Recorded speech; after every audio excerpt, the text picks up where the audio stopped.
Good morning, everybody. Welcome to Patristic Faith discussion Q&A.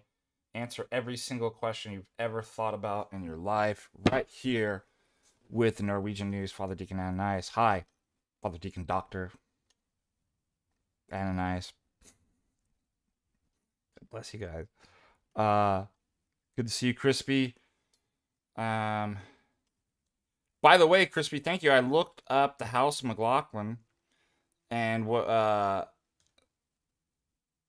some really cool stuff from Donegal and my family. We analyzed, yet for those of you who weren't here yesterday, we analyzed my genetic breakdown, uh, where my Nephilim part of me and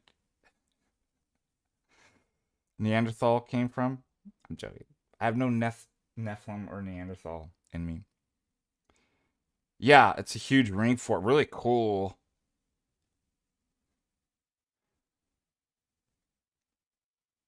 Really cool history there. Um, my wife's a lot better than me in many things, in many respects. And one of them is she went a lot further in kind of the research in her family's kind of time back in history people were related to, and weren't we related to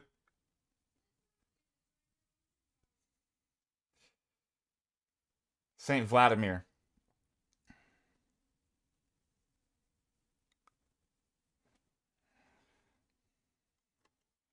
Hold on a second, let me just check something.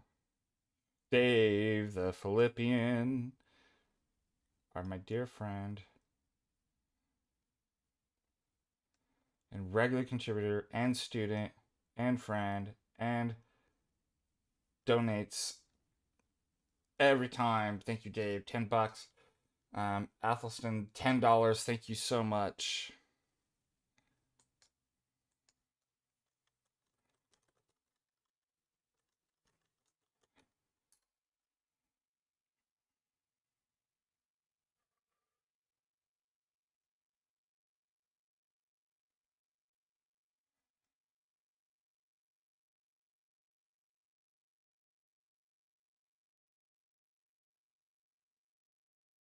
All right, what else? Hold on a second. One second. One second. Forgive me.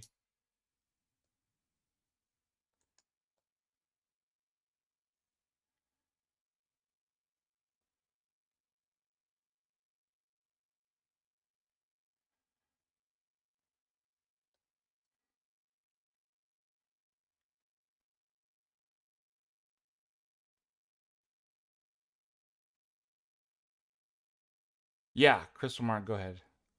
May it be blessed.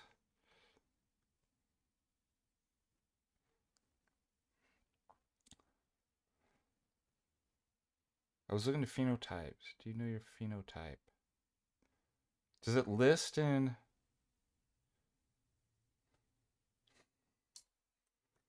my ancestry.com? Do they list phenotypes? Answer. Ancestry. It's never gonna stop. Mocking Creed.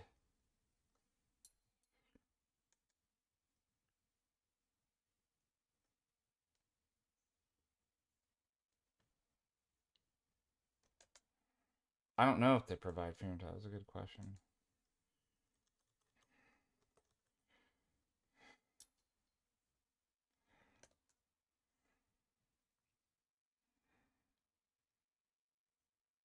I will look.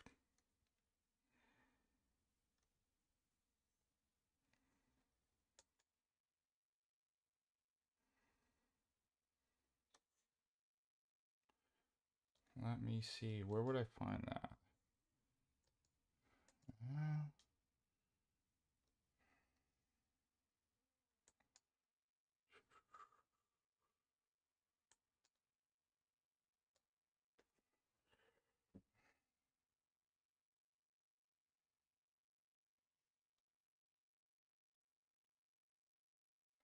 I don't think it says.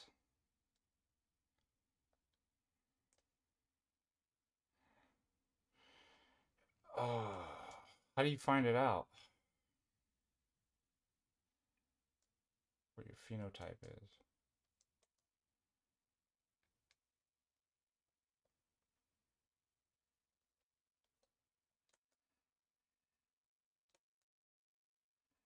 Traits? Maybe that's it.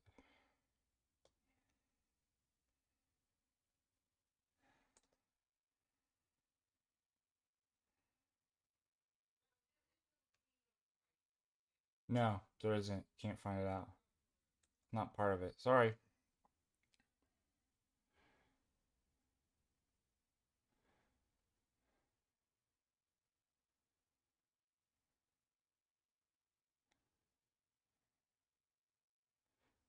Dracul. The difference is that between Eastern and Oriental, one's part of the church and one's not. Number two, um, they reject the fourth, fifth, sixth, and seventh ecumenical councils. Number three, there's no conciliarity. They're not in communion. They're Orientals are only loosely associated simply by uh, being anti-Chalcedonians and mono or Miaphysite. Uh, Also, they have saints who are heretics. They tend to be extremely ethnic. Like if you're worried about being about kind of ethnophiletism, like there's the church. Like that's an ethnophilic. Also, um, some have weird Judaic um ceremonies and things that they bring it and circumcision stuff that's really weird. Also, they have a problem understanding obviously essence, nature, and person, which leads them to be heretics. So one's heretical and one's not.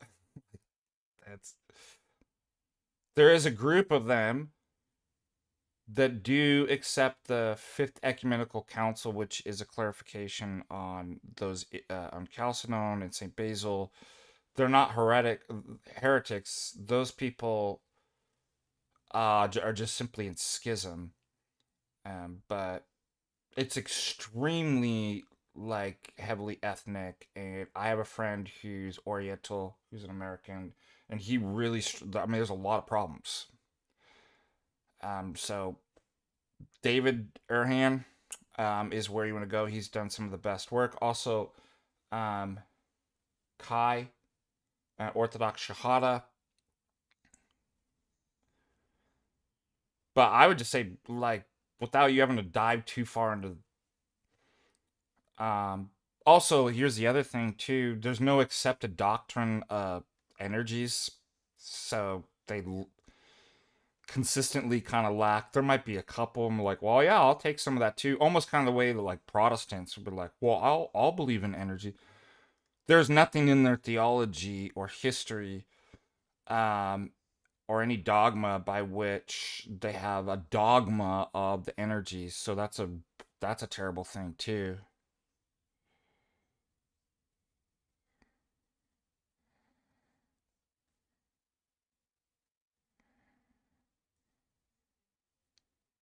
I don't know what you mean by three chapters, so I can't get into that.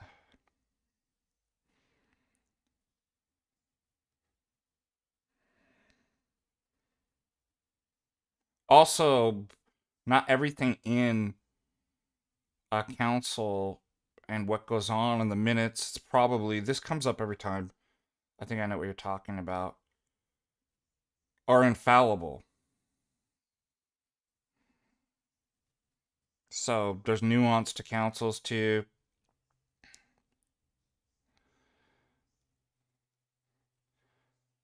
But I'm not an expert on the three chapters controversy, but I don't think it's a problem. I mean, because not everything in the council that's gone over is infallible or. Marissa Jones, 1999, passively listening, trying to get stuff done slowly to get moved to a new house, and I am a horrible person for trying to move this move in secret. Okay, my prayers. Um. Anyways, great. This is what I suggest. Go look it up. Like what the response. I always do this. If there's an issue, go look what the response is. I'm not an expert on Chalcedon. Like, uh, I'd probably also look if you want to go into further kind of literature. Why am I blanking on the name? John Mc, John McGuckin's book, on the Christological controversies, probably deals with. But I do that with anything. Like if I hear there's like it's kind of a dialectic. It's like if I hear like, oh, somebody brought up this objection, then I immediately want to know, which is kind of what you're doing anyways. Well, is it really a I'm sure there's like somebody has some response or answer to that.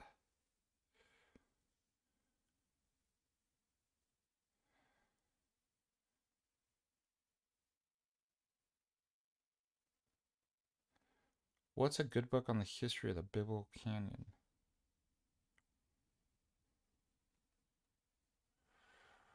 What's the ones Jay always recommends? They're actually from Protestants. Wow, Del, God bless. Thank you. Thank you, and may the Lord preserve you and bless you as you come into the church.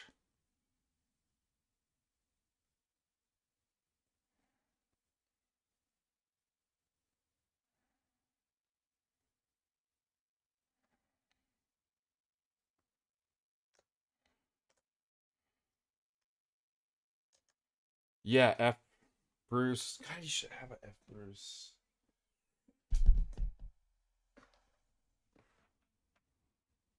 Um, do you know what's crazy? I went back, what, 3 weeks ago to Orange County, and my dad's, he was back there getting some radiation treatment, and now he's back in Montana. He'd come back, but he was there, and then got to see like friends. We had a barbecue, and then went to the Serbian Dyson days and got to see all the priests and Bishop Maxim and Metropolitan Longing. But what was interesting, it was like, you go back to the home you grew up in, and I'm looking through stuff and finding funny stuff. And the garage, I found tons of boxes of books that I still like. I have so many books. I'm out of room, and out of sight, out of mind too. You just forget. Like I was opening them up, and I'm like, oh yeah, I remember this book.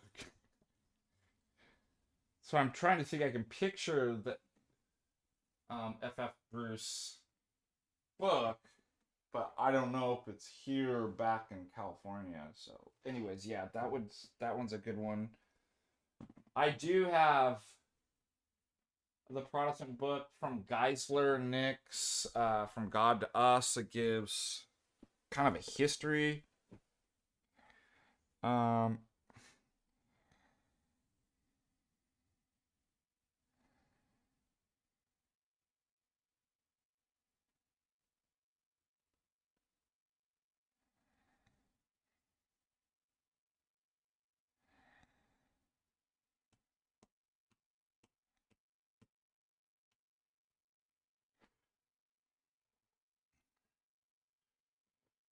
was happy to yesterday some parishioners from St. Mark the Evangelist in Great Falls came down, and we had a dinner and drinks, and weird. I never go out to do anything usually. Um, that dark and evil day yesterday, a satanic day really, where I decided not to participate in Reformation Day. It's weird, man. Reformation Day, everybody is walking through the streets like goblins and demons, and I'm like, wow, what is going on? Offer Martin Luther? That's crazy. Kids are dressed up as little goblins running around, all celebrating Reformation Day yesterday. I'd never seen anything like it. And so I decided not to participate in Reformation Day other than having food and drinks and fellowship with.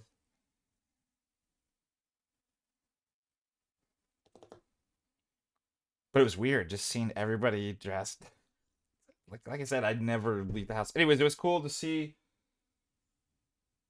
um some of the parishioners watch I will see tomorrow. Because remember, last Sunday I got my dates mixed up. I was supposed to cover Father Andrew tomorrow and not last week. But good to see Brooks and Nathaniel. And there was some reason why I was bringing up their names. I can't remember it. Or the story. They were down checking out bookstores and getting books.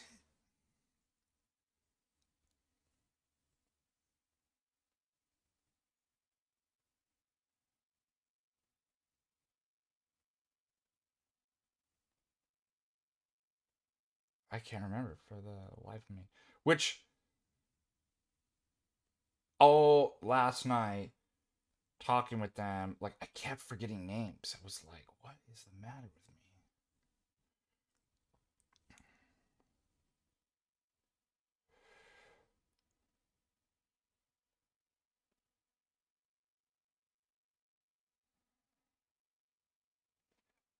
Oh, I remember.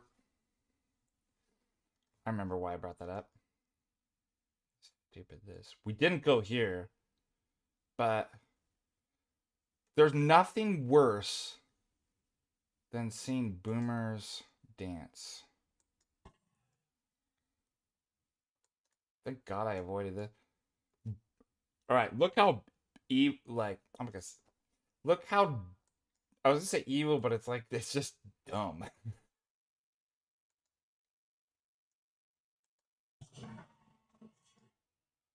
Let me get this back to.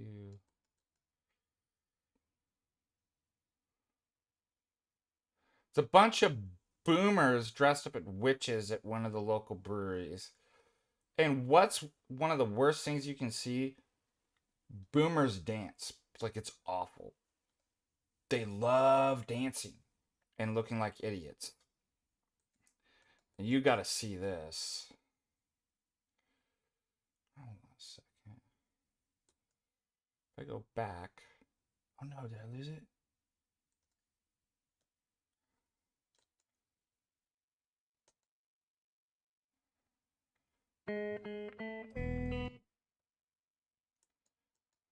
What I don't understand is why I can't. On my phone, I can click back on. I'm just gonna have it go through again and see what happens. Last chance notice. This is.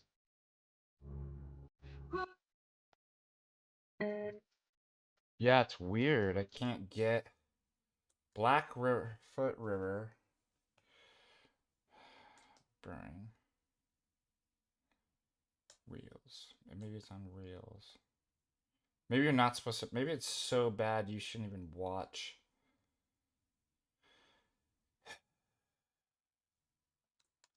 boomer reel. I can't get back. Oh, I got it. I got it. All right, got it. All right, ready? Capture. I mean, the beer's good, but they're totally gay. They're always putting gay flag stuff up, so it's no doubt. Like, I guess it's one of their Halloween. Look at this.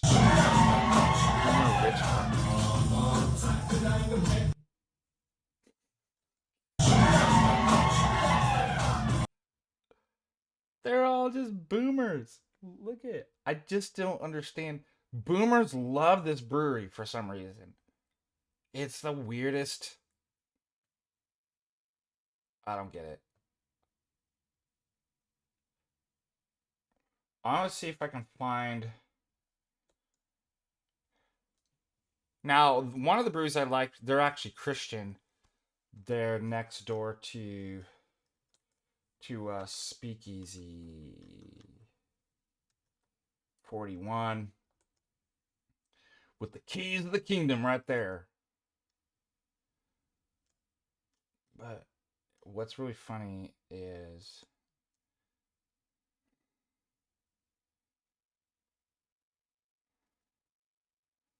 I gotta find a real, like, boomers love to get out on the dance floor and embarrass themselves. It's just, they just can't help it. I want to see if I can find a. But they're a really good couple that own the. They have a cross up. They don't put any of the gay stuff in.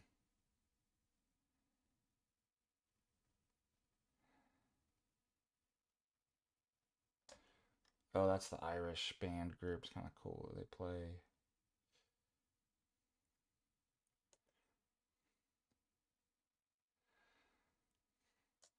Well, that's my buddy Molly, so I'm not gonna embarrass him by playing.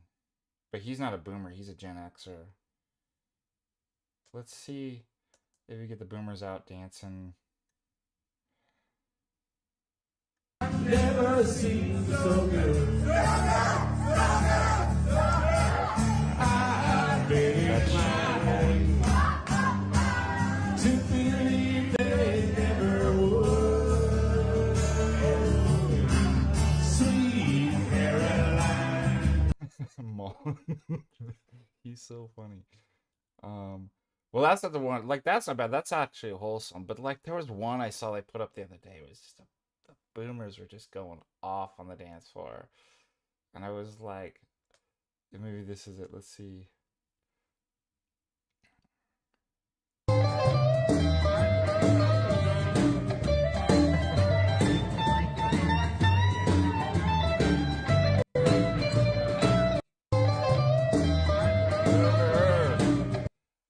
All right, what do you guys say? What do you think? Like, listen now, analyze boomer dancing today.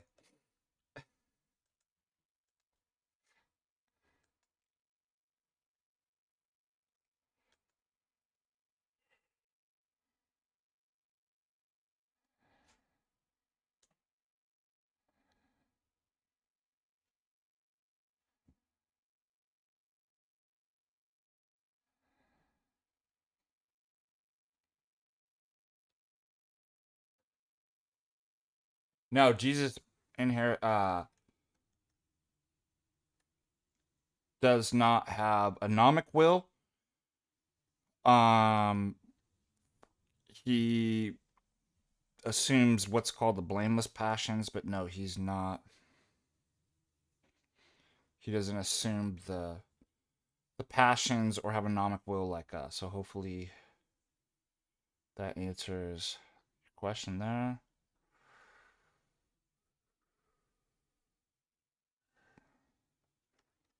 You can dance if you want to. You can leave your friends behind.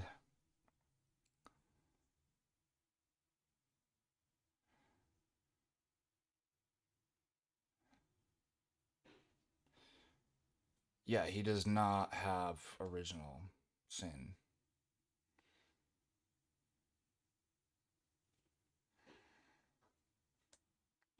Neil Diamond Boom and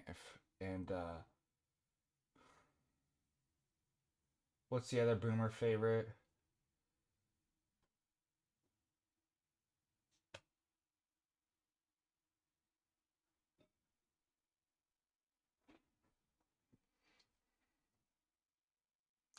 I'm having like memory problems. I don't know what. Somebody's spraying stuff in the air or something like. Um.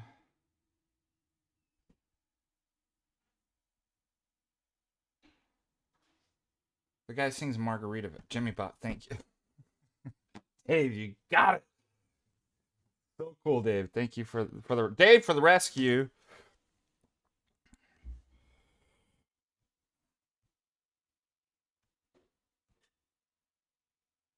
I don't think blameless passions are the result of original sin. Maybe just being in a disordered world, but I don't.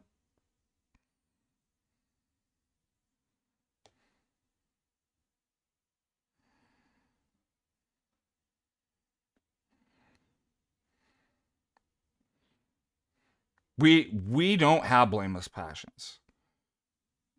So we have original sin. So Christ does not have. So therefore, blameless passions are not a consequence of original sin.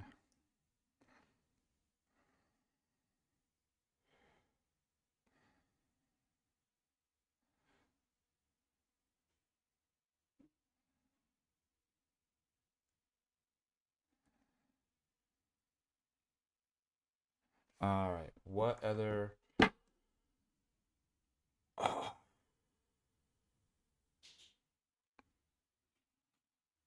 there was something I wanted to write. Sometimes I regret ever writing the argument of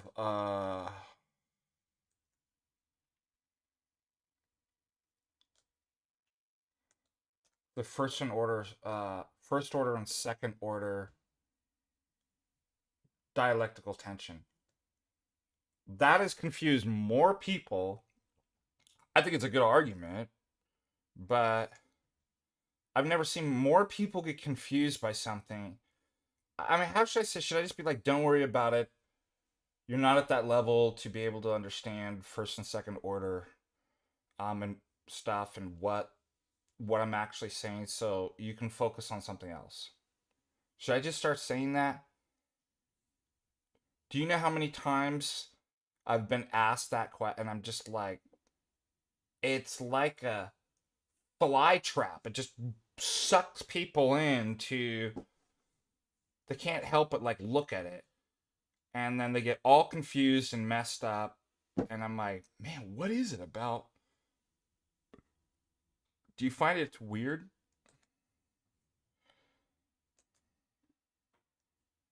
What do you think?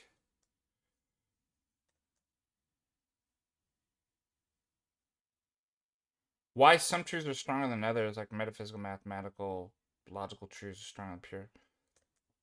Well, that's a good question.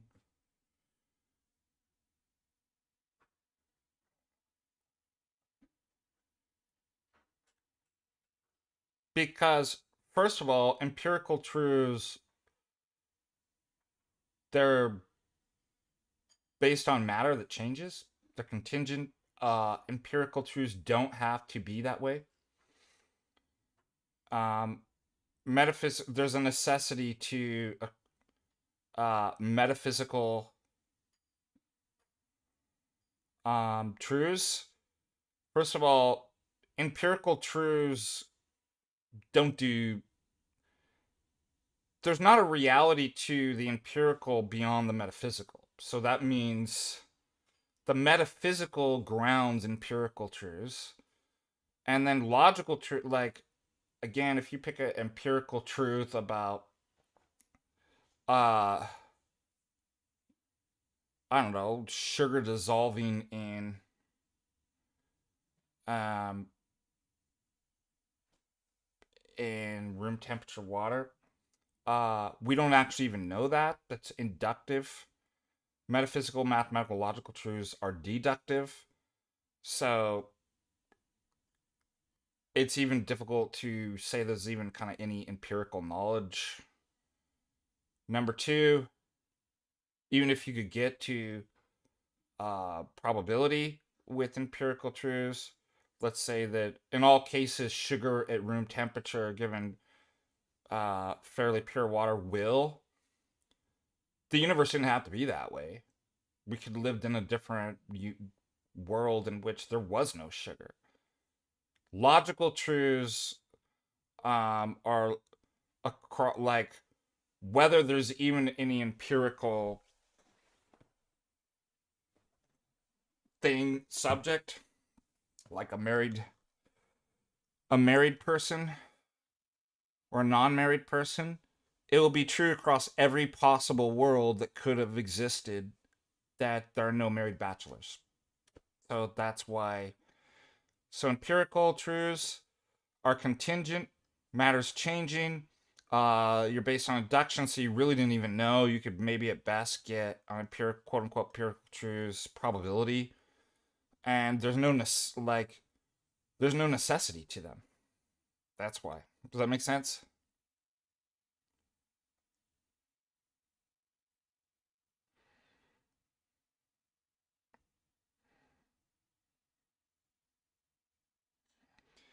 Yeah, great themes.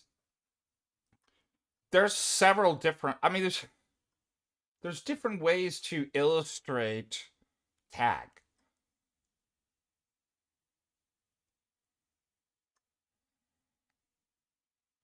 Well, unless I'd first say that first of all, in the sense of before you even get into modal, there really, strictly speaking, isn't knowledge of empirical things. Empirical truths, because of the problem of induction.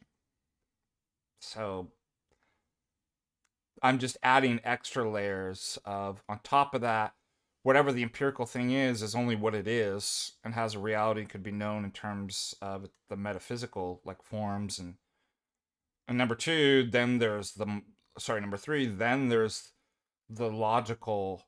They have no necessary logical strength whatsoever. They don't have to be that way. So there's three things.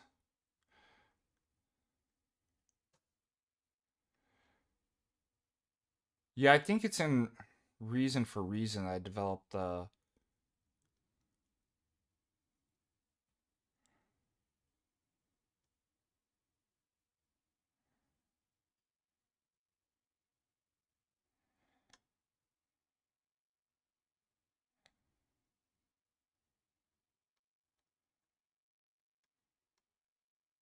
would we need to presuppose a real distinction between S knows P? Yeah, that's what the argument. Statements are different than the things they're stating that they're about.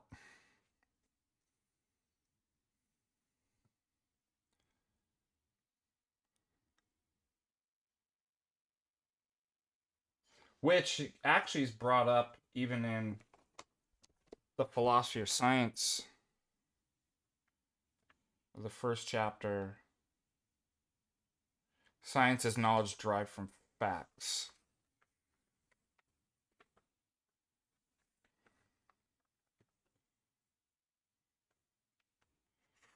And it talks about observable facts expressed as statements. That there's a distinction between the things observed and the statements about them. So I think everybody knows that. Maybe they don't. I think most people in epistemology, philosophers would. And the reason why is that obviously, if you're not knowing something, so you can't have a true statement that Sam's knowing the tree's green if he doesn't know. That's why it's important to make those distinctions.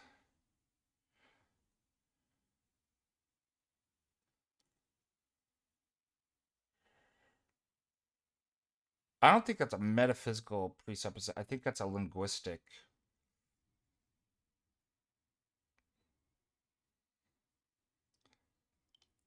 Yeah, I would be. I would say that's not a metaphysical presupposition. It doesn't talk about the structures of the universe, how the universe is, or anything like that. That's what metaphysics. It's simply just talking about. I mean, I guess there's an element because you're referring to the world and you're saying the world's not the statement. So I don't know if that's a metaphysic. I think that's just a linguistic distinction.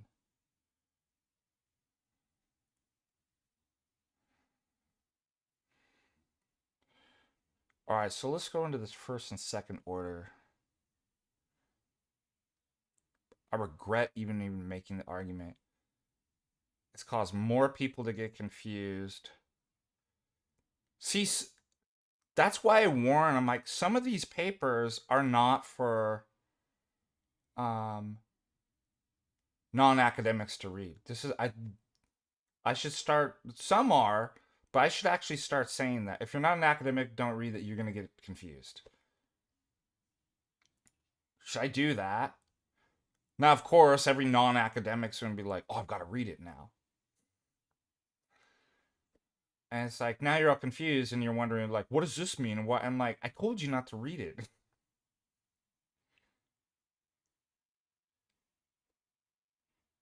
I'm gonna start doing that though. By the way, where is it?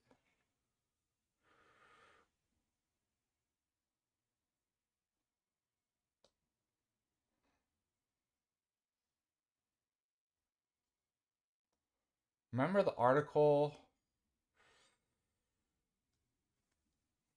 where I'm like, even if you're an academic, you're not gonna be one of the best articles I've ever read refuting nominalism. When I told people, even if you study philosophy, don't read it. I'm like, it's so difficult. None of you are gonna get it. And of course, what does everybody want to do? They can't stand it that I tell them like, you better not read this paper. I'm like, it is one of the strongest arguments against that I've seen.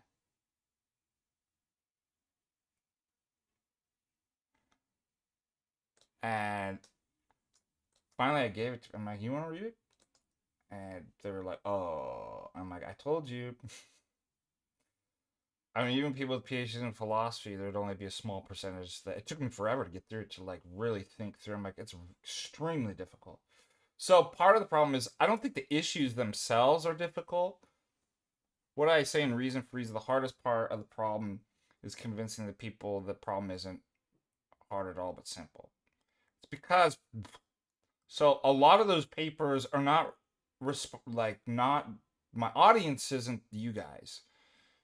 They're usually like more sophisticated philosophical objections. It's like, well, now I got to go in and do these sorts of things that are complicated to answer these people are making the simple complicated. But then people are like, read it and get all confused about this. That's why I told this person, they were like, how? I'm like, don't worry about it. Don't worry about the first and second order. And also, as one of you had pointed out, I found the nominalism article on academia.edu a couple years ago, I think. I was searching, I can't remember exactly. But don't even attempt to. You'd have to have multiple years of grad school of analytic philosophy, second order logic, like higher logic. Like, there's no way that. And then understanding all the literature regards to that, there's absolutely no way that any of you could even scratch the surface of. Ask Dave. I gave some of the guys in class wanted to read. I'm like, I'm telling you, you're not.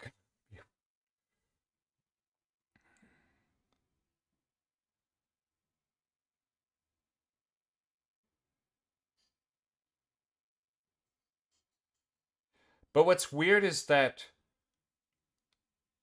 the orthodox tag, or as I call it, AA, the apophatic argument, isn't dependent on that first and second order dialectical tension argument.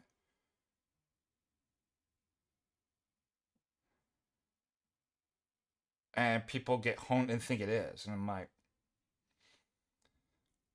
these are just multiple ways of showing how autonomous epistemology fails. Even if my argument wasn't a good, like, it doesn't matter.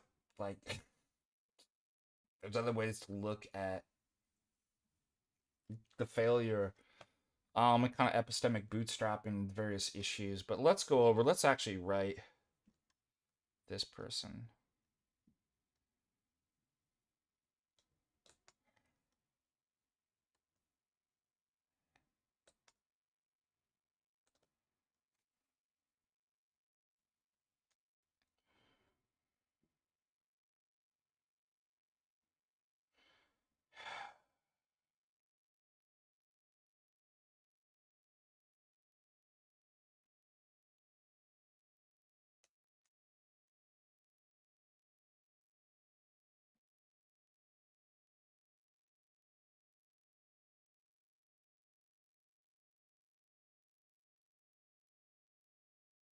Oh, this is actually the video on the reason for reason.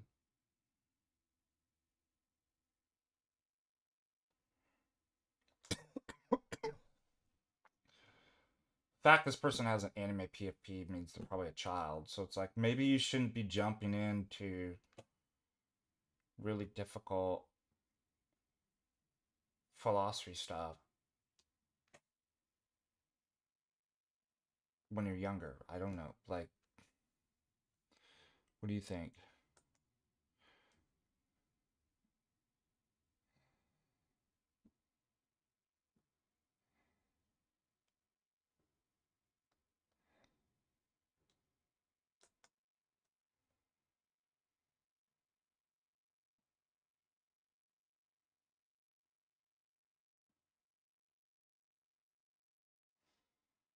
All right, let's look at this. Just want to illustrate what I'm talking about. What do you guys say about this? Wouldn't it be impossible to justify your second order knowledge about God's revelation?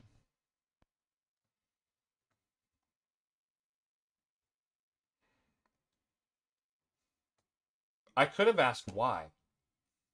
Wouldn't it be also impossible to justify your second order? Why? Why do you think that would be impossible? Let's see what you guys. And then it's going to show what the issue is, I think, when we ask these questions. What do you guys say? Why?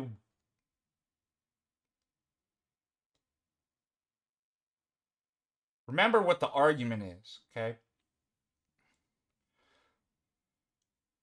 Suppose I want to know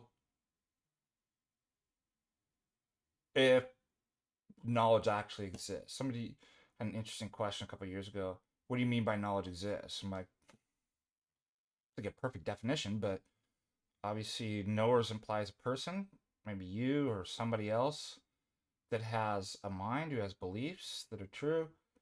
And that's not obviously you're not just guessing or it's coincidental, but there's a sufficient justification for that. Now, is that a perfect definition for knowledge? Probably not, but it's enough. Maybe there's a fourth condition or something like that, but that's enough that you know what I'm talking about. Is there something like that? At least those are necessary conditions for knowledge. Is there something like that? Do people, I don't know, like maybe the world's such that we don't know. Well, how would I establish and know that knowledge is, or make that affirmation? Now, John knowing the tree is green is a first order statement. I mean, a first order knowledge. John or Sam or anybody else saying John knows, that's a second order statement. Why? Because there's obviously a distinction between the statement and the one who's in a state of knowing. there's a logical dependence, too, that goes one way. There's no way the statement could be true, whoever's statement, whether it's John's or Sam's or anybody, about John state, unless John is actually in that state. However,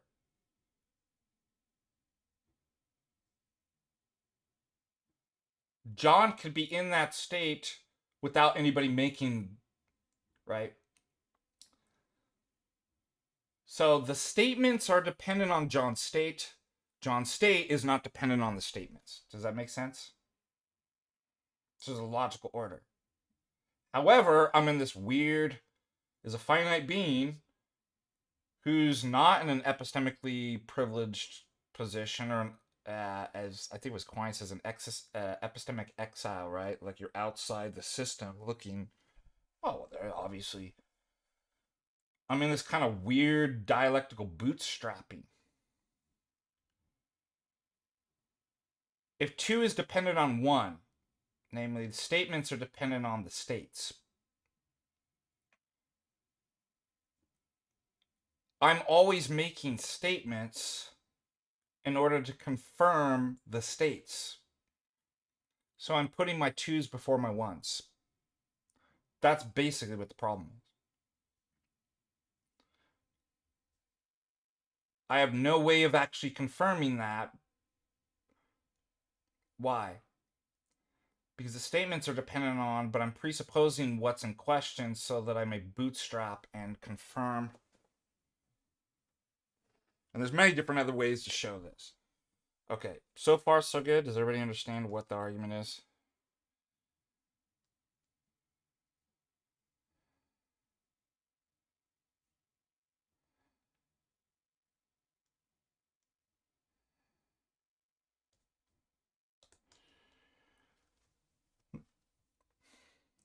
Now you can ask yourself, why is it when isolated in my own sphere as a finite being, I can't do that? What the problem is? Then this person asks, wouldn't it be impossible to justify your second order claim about God's revelation?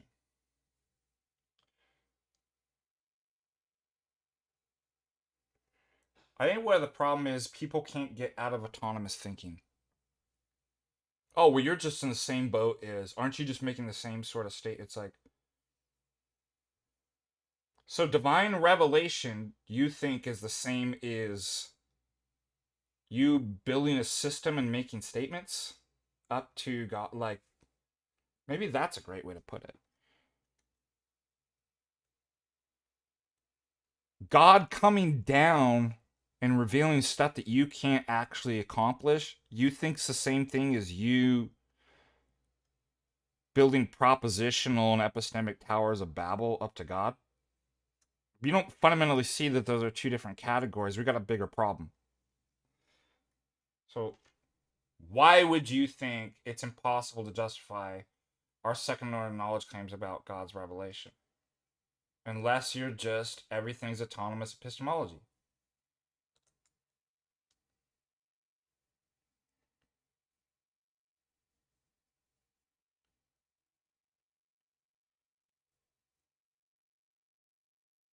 By the way, I like the accident. That's why I was moving to accidentalism. We had a new family coming in.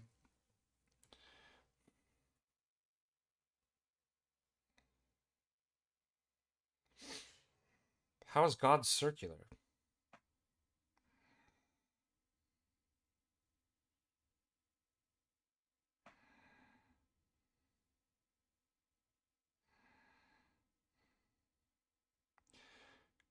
And by the way, saying God knows things because he knows things is not circular, it's tautological. And all identity statements are tautological, so there's not a problem with tautology. So, but I'd be like, that's not circular. That's a tautology. And tautology is the most fundamental necessary condition for meaning and identity. So, but like, what's the problem, bud?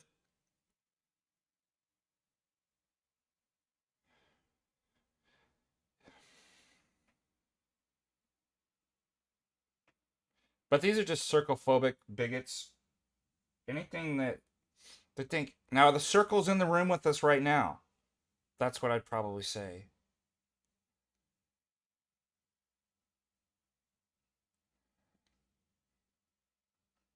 No, it's a second order claim.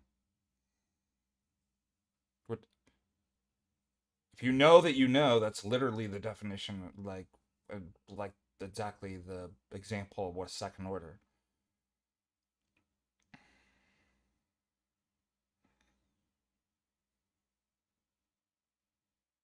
Yeah, I'm starting to think I'm never gonna.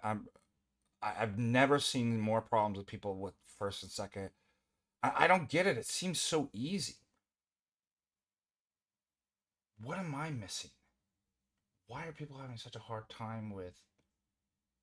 Is it because it's abstract?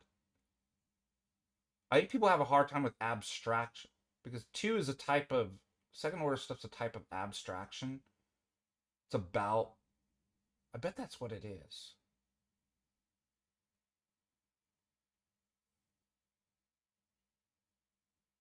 Yeah, I got a new camera and it won't work on my dumb computer because I need Windows 11. My stupid old computer doesn't support, so I gotta do.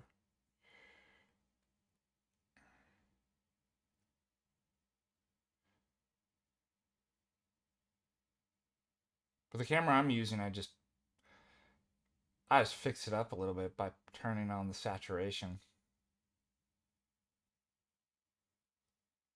I can't run it without this camera won't run without Windows 11. So it doesn't matter what if Windows 11 is good or not. It's there's no other way. It's the impossibility of the contrary argument. Can't run the camera without the 4K. No, Dave, I was actually thinking that. I told my wife that last night.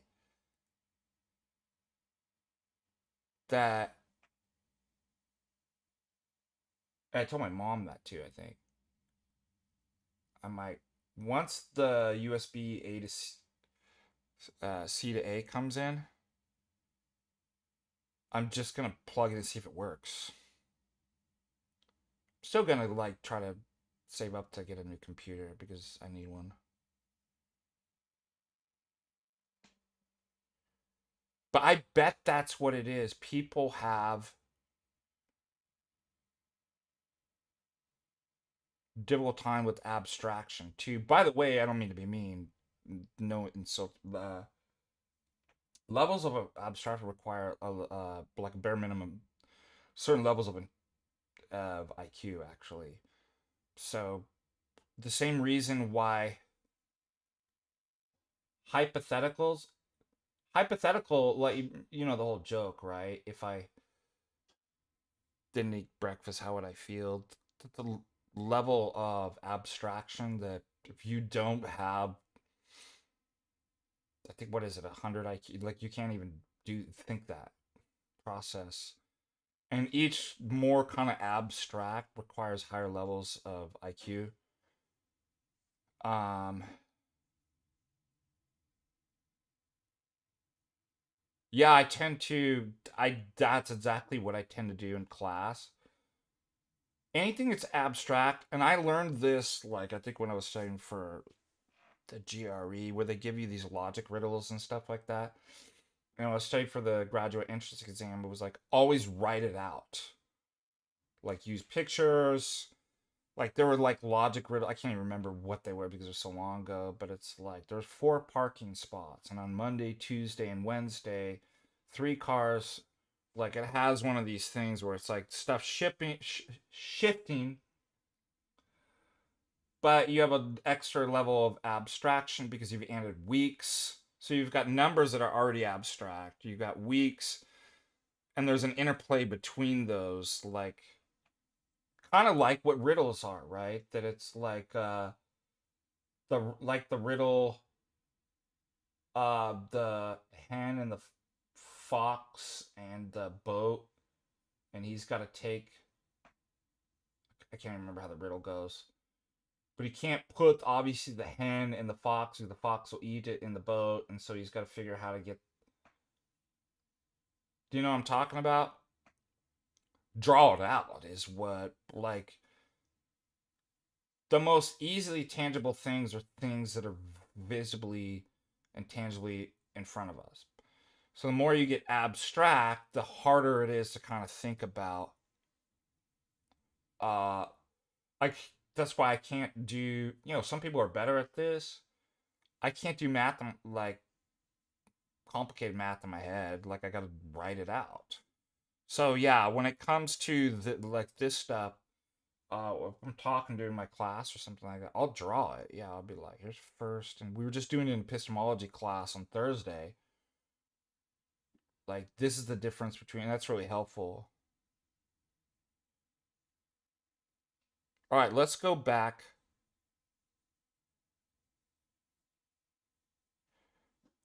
But now there's other stuff going on too. So I know that like especially the first and second order arguments and some of the more complicated those are abstract. That kind of makes sense to me, like why people can't get it.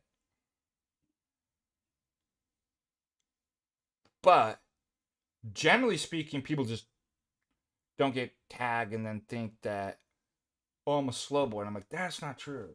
Because I think the accidentalism versus intentionality is the easiest argument to get. You know how I actually experimented uh, this last Thursday doing catechesis and continuing education class. We had a new family that's coming into the church, and they bring their kids, and their kids, they look to be like 7 to 11 years old. Maybe one's 7, the other one's either 10 or 11. And they sit in class. I got their little drawing books and stuff like this. I gave the tag argument, accidentalism, intention. They got it. And like I said, my friend Ken Sands gives it to he goes and teaches like magic or he does magic shows to like grade school kids and teaches chess and stuff. And he gives it and they get it. In fact, I think kids get the argument. I think it's actually intuitive. It's all you guys that confuse yourself.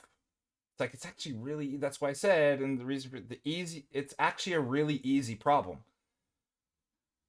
It's only 2 words to think about, and every child knows the difference between an accident and something that's done with intention. And so they just get it. Everybody else is like, what does that word mean? What do you mean by you're spiraling out? Like you're overthinking and bringing other ideas, which is exactly why I'll give you a riddle right here. All right. None of you will be able to get this. And don't look it up. All right. Don't touch anything. I'm giving each line. And you've got to figure out the next line. Don't anybody put, I knew it. I'm deleting your comment. I knew somebody is not going to listen to me. Don't put any comments in there. Oh my gosh, dude. Can you stop? It's messing up the riddle. Stupid. Each line is the next line in that's what I'm trying to show you. Don't put a comment in there.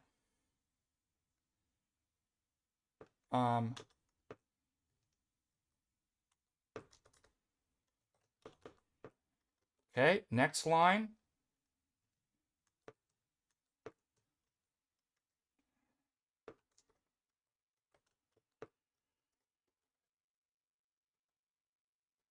All right. Can you figure out the next line in the sequence?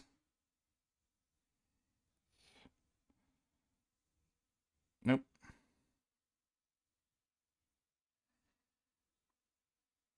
Nope, not 42. You guys won't be able to get it. Kid, this riddle. Nope. Was given to Mensa Dejar.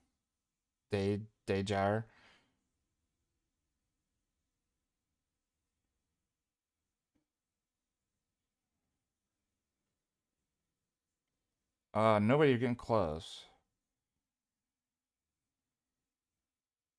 No, actually, you're not close. Nobody. This was like Mensa members couldn't figure this out. One of the Mensa members takes it back to the 7-year-old and they get it. Nope.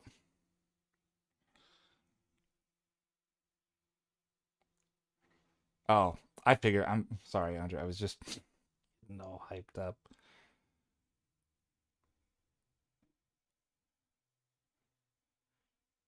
And there's a reason why you guys aren't going to get this. And it's the same sort of reason why people struggle with tag. Actually,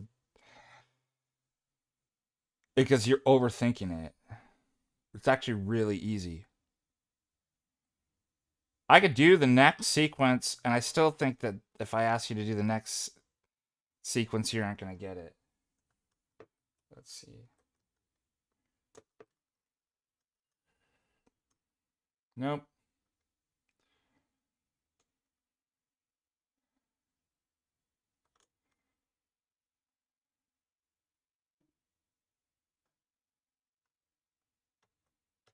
Nope.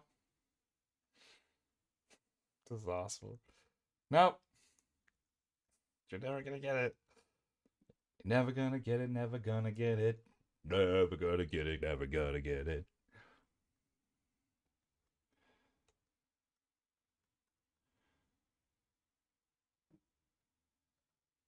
That's a good question. Like, I don't know what you're overthinking. I just know you're doing that.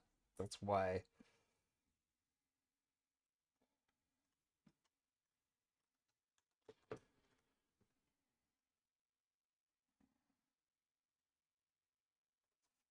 That's the next line.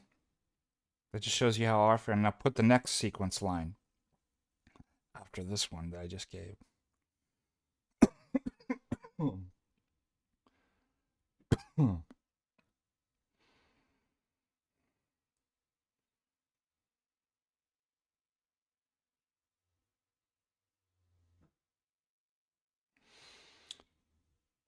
Out of my 14 years of being a professor, or however long, it's only been.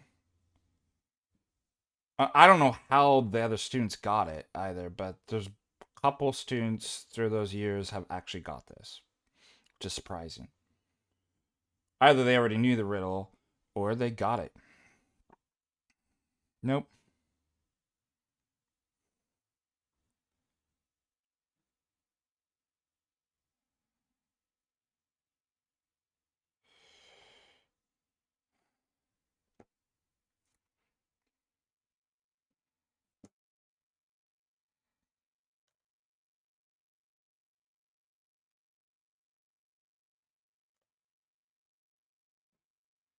Hold on. Let's see if Dave's got it.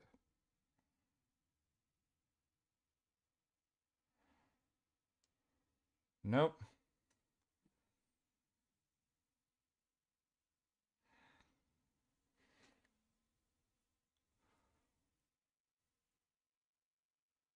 You have to think like a 6, 7-year-old.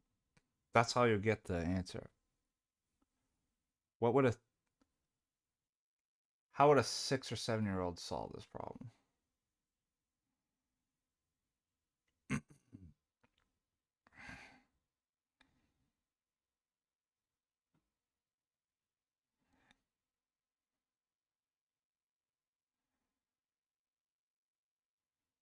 Now I'm gonna write it horizontally so I can read it off to you. You guys aren't gonna get it. Trust me. It's gonna drive you crazy.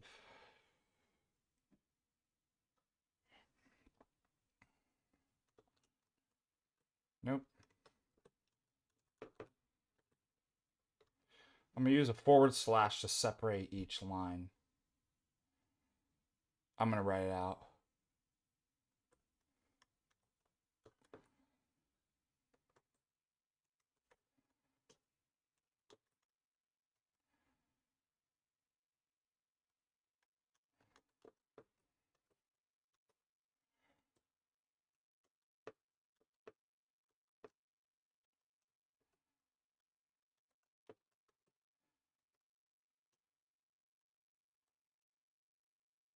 Nope. Might as well just give up. You're never gonna get it. Never gonna get it.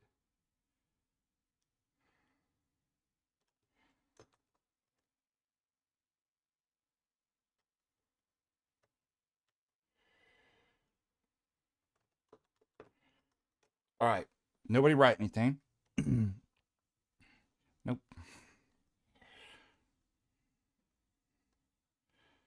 I'm gonna read each line.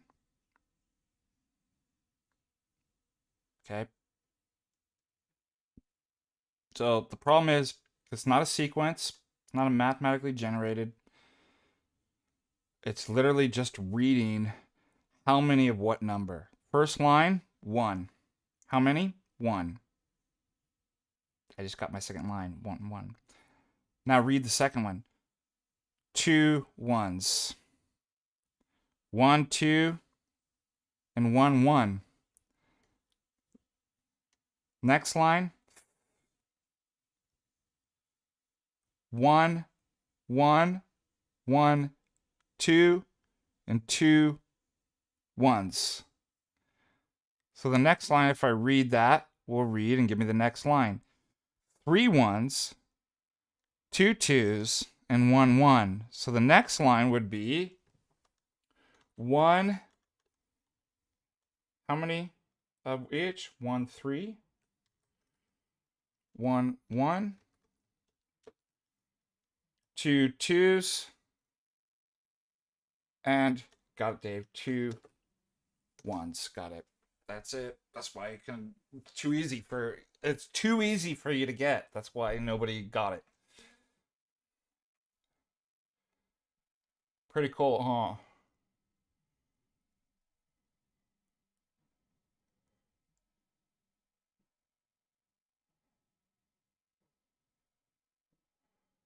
So, tags like that. It's the most easiest thing. Like, so everybody's like, "Oh, I'm low IQ and a slow boy." It's like, Children are getting it. You must become like a child to understand tag. Blessed are the children, for they understand tag. That's a great. I should title my next paper that. Blessed are the children, for they understand tag. You must become like a child to understand tag. How about that? What do you think about? Yeah, you overthink. What is accident and what accidental? What intent? What do you mean by that? Blah, blah, blah. Like you're just. It's like, why is it the child can get it and you can't?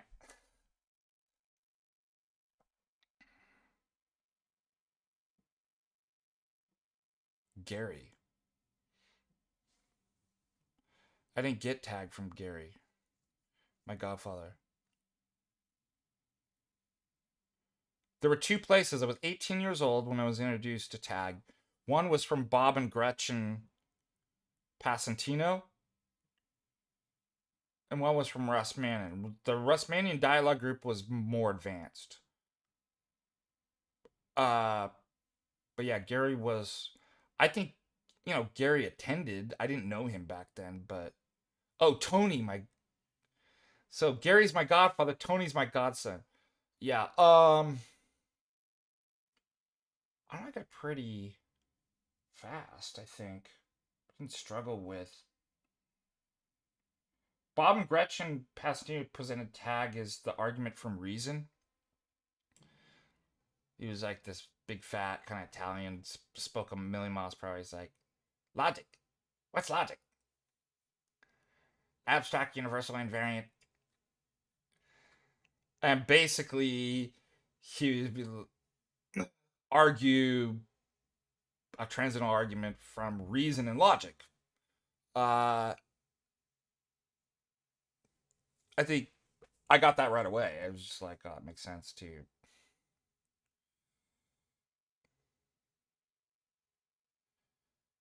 No, Arius was not. Did not repent and gonna be received. Yeah, he's kind of like a Joe Pesci, like a. Let's see if find Bob Passantino.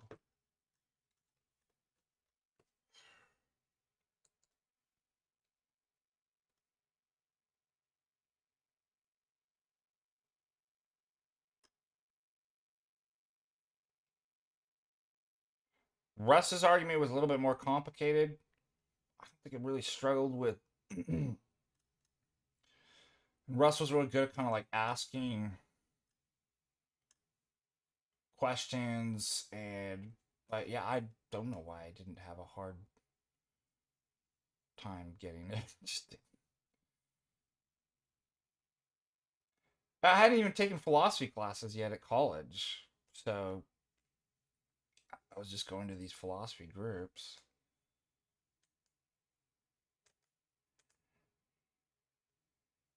But the other thing too is I'm dominant in my right brain. That could be another we talked about. That's Bob Passantino.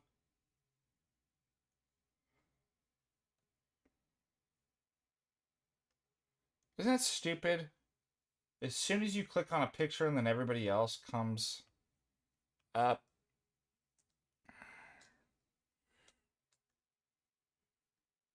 Pastor Levin worked for the most of his Costa Mesa, California. Received instruction in Christian teaching practice. Professor member of Lutheran Church, Missouri Synod.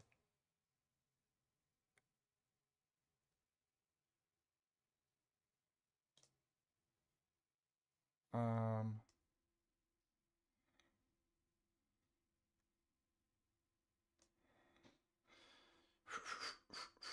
Let me see if I can find other. There's a Wikipedia page.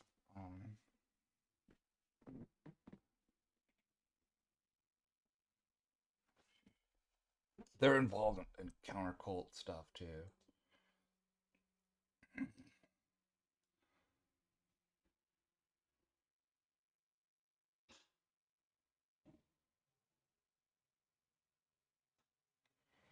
Um, Walter, they worked and did a lot of writing for Walter Martin, King of the Cult. Excuse me, cults.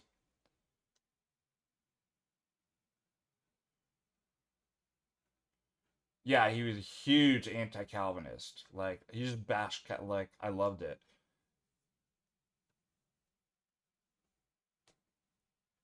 Pasadena's commitment to libertarian concept of free agency led to critical values theology. Yeah, it was great just watch him go off on. He, that's cool. Geisler and is that Chuck Missler's son, Chad? Chad. Oh yeah.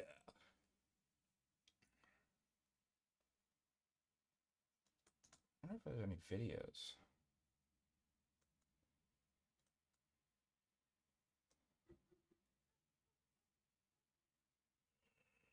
Yeah, I remember when he died though. He died of a heart attack. Robert Passantino is.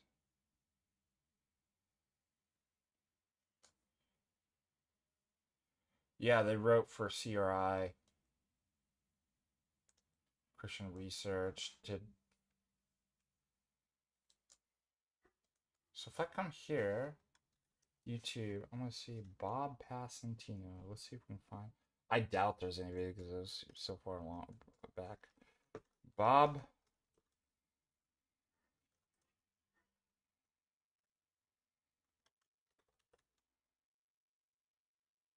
What's going on here, guys?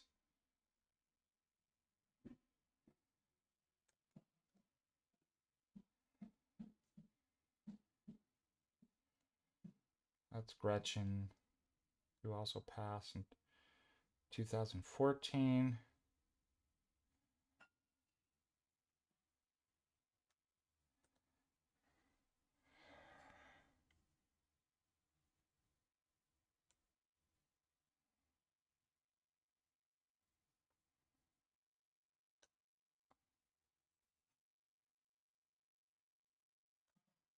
Dude, that's gotta be St. Barnabas. That looks like.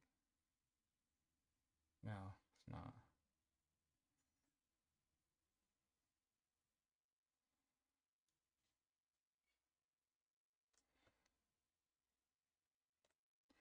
Bible Babble, man.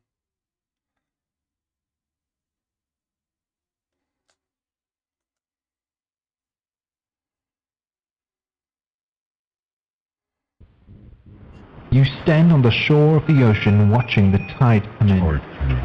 You sense the call of the sea beckoning. Being, including the softness of our heart. I know there are times people have said to me, wow, you're nice. I thought you were an apologist. So, yes, God called me into apologetics. Yes, I enjoy studying, researching, sharing that with other people, teaching, defending the faith. Who doesn't like a good friendly fight and a good win? But I also love people because God. So I don't think we'll find. Anyways, that's where I learned. They presented a tag as the argument from reason. That was like one of the first arguments I learned for the existence of God. So I didn't seem to have a problem with, but good question. We still got to get back to writing that person, but let's see what's going on in the chat.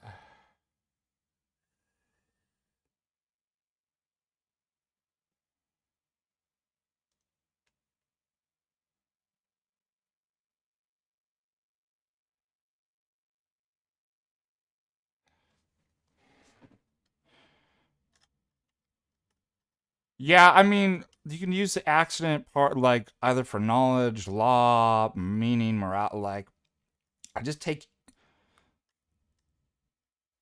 So it makes something transcendental is you're looking for the conditions that make whatever thing you want to talk about or assume exists possible. So it doesn't actually have to be about transcendentals themselves. It's just a type of deductive argument in which if this thing,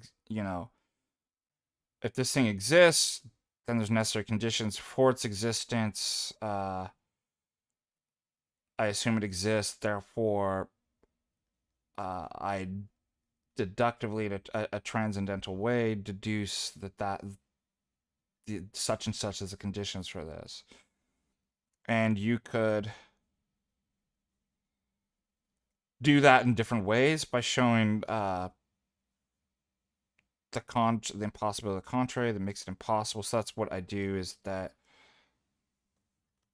everybody, hands down, however you want to define knowledge, believes that knowledge is not accidental. I mean, let's put it this way. That accidentally getting a right belief doesn't constitute as knowledge. Everybody would say that. That's not knowledge. So, if I ask you to explain what knowledge is, how it's possible, you obviously can't use the thing that it precludes. It actually explained, literally contradicting itself. Same with law. Accidental laws of physics. You start thinking about the meaning of the term law, and it negates and precludes accident. So it's like, okay, when your worldview, that's your principle that stands behind everything. It's accidentalism. So everything becomes an oxymoron, self-defeating. Meaning, accidental meaning, like all these, that's basically what I do, and therefore, it must be, if there is to be knowledge, there is to be meaning, law, order, identity, all these different things in the world that we want to explain. If they do exist, then it's going to be the opposite category, because the other category is self-refuting. So therefore, it's revelatory theism. It's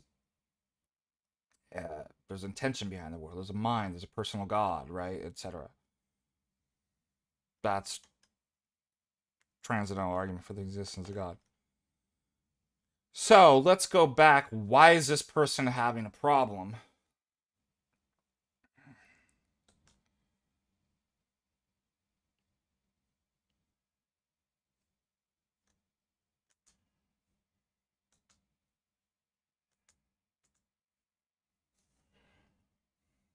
It says, wouldn't it be impossible to justify your second order? I should have said, why would you think that? But I just said no.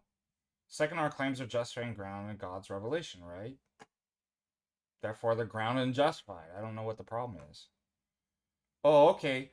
But I'm a bit confused. How does theonomous epistemology solve that? Because I saw a clip of you talking with somebody about epistemology. The name of the clip is called something like FDA Overcoming Subjectivity by Job. You said something like, we don't ask such unanswerable questions because the argument, as I understand it, says we can only achieve knowledge by having direct access to it. I don't even know what he's talking about here. Without the lens of our own beliefs, which I can't see I got. Yeah, you got it really wrong. I have no idea what you're talking about. Again, really simple. The point is that knowledge is not possible in a world of accidentalism, since knowledge precludes accident. There is no accidental knowledge in anyone's account. Since intentionalism, revelatory theism, is the opposite category of accidents, by impossible, the contrary, if there is knowledge, and that's what a transcendental argument is, we assume it, what must be the conditions for it? Well, it has to be intentionalism. Then God, revelatory theism, grounds and justifies knowledge. Autonomous epistemology cannot, since autonomous epistemology admits that accident might be possible. However, if intentionalism, revelatory theism, was just shown to be the necessary condition for the possibility of knowledge, autonomous epistemology leads to a contradiction. What's the contradiction? The necessary condition is both necessary and not necessary, i.e., only possible. Like, so there's no other category. If it is, then that's the only way that it's going to be. They admit they're for being slow. They can kind of see how accident can't ground knowledge, but can you elaborate on the reason behind it? What do I do?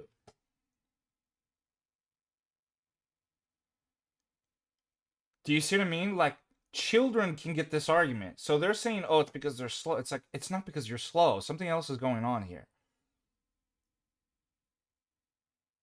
You can't have accidental knowledge. And if your principle is accidentalism, then you can't have not like, I mean, how much more simple can you get?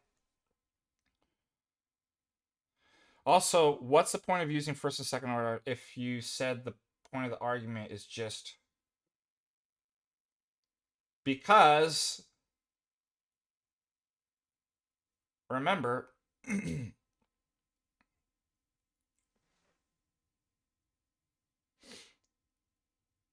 I'm trying to establish and verify my first order, that knowledge exists. But I can't do that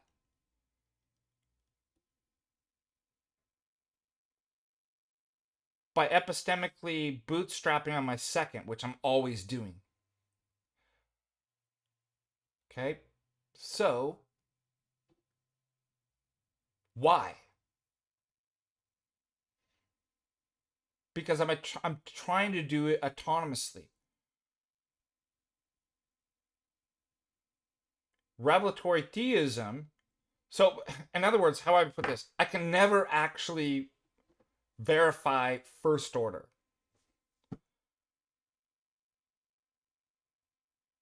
How about that? Without ending in contradiction, without arbitrarily. So none of my second order statements could be justified. So if knowledge of the first order is possible, it's possible by like the antithesis, like the other category. Since God justifies first order knowledge, now I have a means that doesn't simply bootstrap on the second order. Why? Because the first order proves the second order. In other words, second order is justified through the first order, but I had no way of justifying it. It's super easy, right? Like, how does this person get so confused? Oh, they say I kind of see how accident can't ground knowledge. Oh, but can you elaborate? What's there to elaborate? It is what it is. It is so frustrating for me. I can't tell you. Like, why something's so easy. Let me figure out another example of. Do you know when you get something, you reduce it to so basic, and somebody's like, yeah, I don't get it. I kind of see why 2 + 2 = 4, but I don't. I really don't understand why it couldn't be something else. Like, how further down and basicality can you go? Maybe I'll put that, be like, there's literally no, it can't get more basic. Like, we've grounded out in the explanation, so I can't give you more basic examples to explain to you. Like, there's something going on with you that mentally, psychologically, I have no idea what's.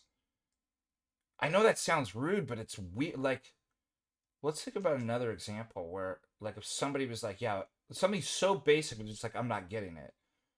Can you explain it some more? And you can't. Can you think of an example?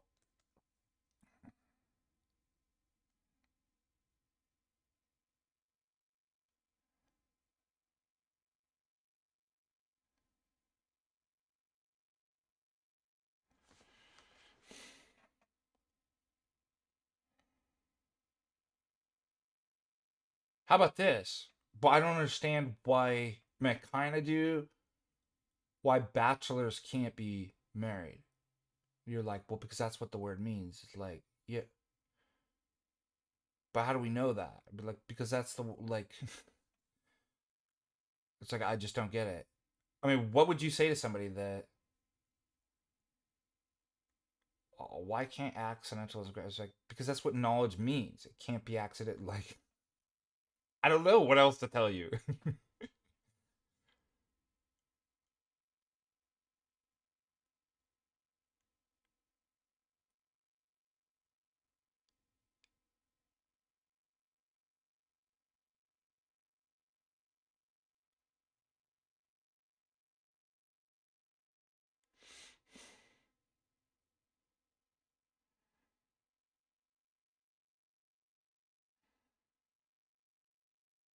Yeah, I mean, of course, intention requires a gut, like, or a mind.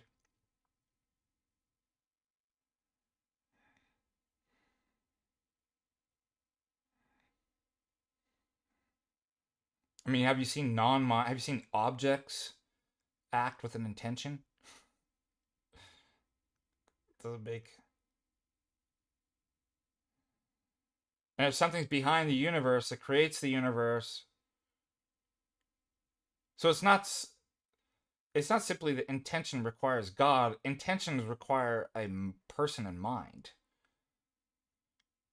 It's just when you think about what stands behind the universe that creates the laws to be what they are, how knowledge is like, obviously that mind is not a finite, it transcends space and time because it created space and time. It sustains, uh not only did it create it, it's sustaining it, it's everywhere present. uh it's created from the divine ideas, eternal ideas. There's eternality with something that's outside, you know, that has been created. Like, obviously we're talking about God. That's just.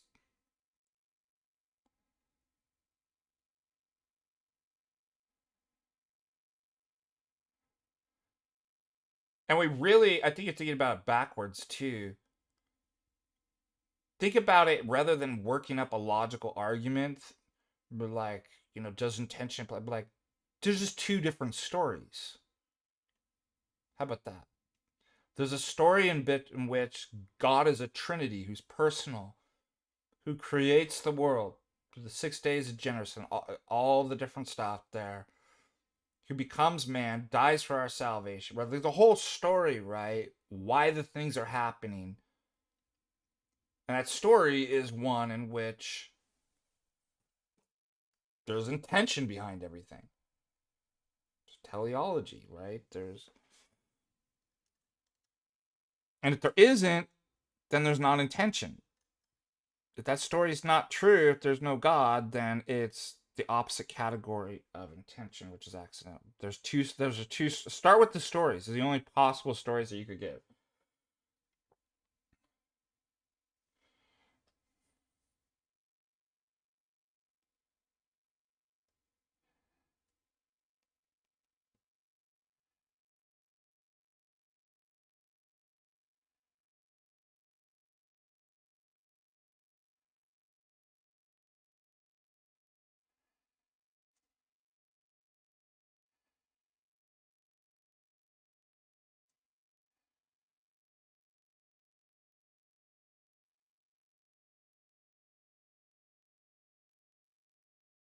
Problem is, I don't know who this is.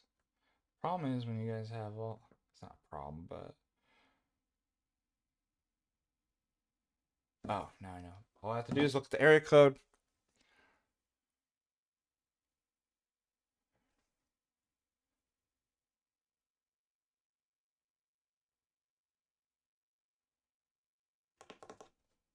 All right, well, we got to figure out how to.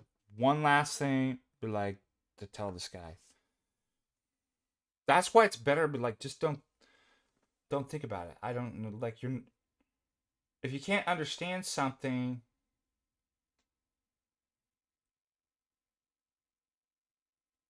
because there's a fundamental, it like me just keep going over. It's not going to like. Maybe you should lay it aside. I don't.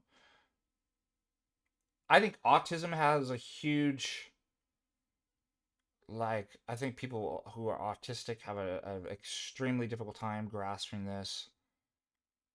Anybody that displays kind of properties. What's interesting is that on the outside, I mean, formally and analytically, they can get it right away. I've told you a story about.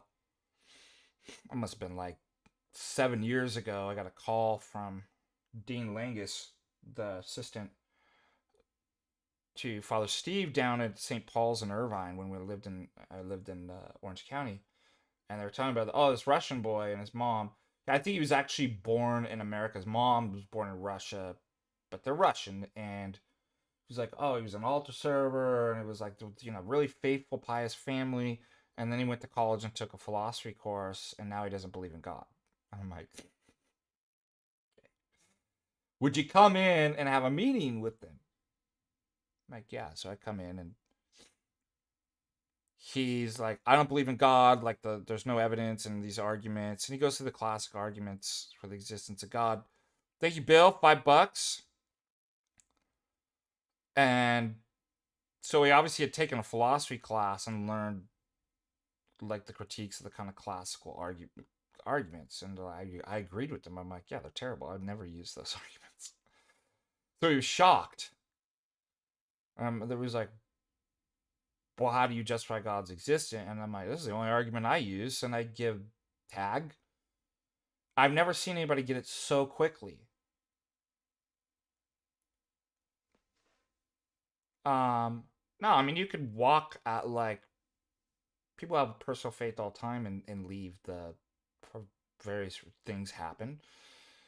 But we're not once saved, always saved, like because then that ends up being the no true Christian fallacy. It's like the no true faith fallacy. It's like, well, then if you walked away, you never actually had that. And it's like, well, that's obviously fallacious. We can't say that. But anyways, I think he got convinced.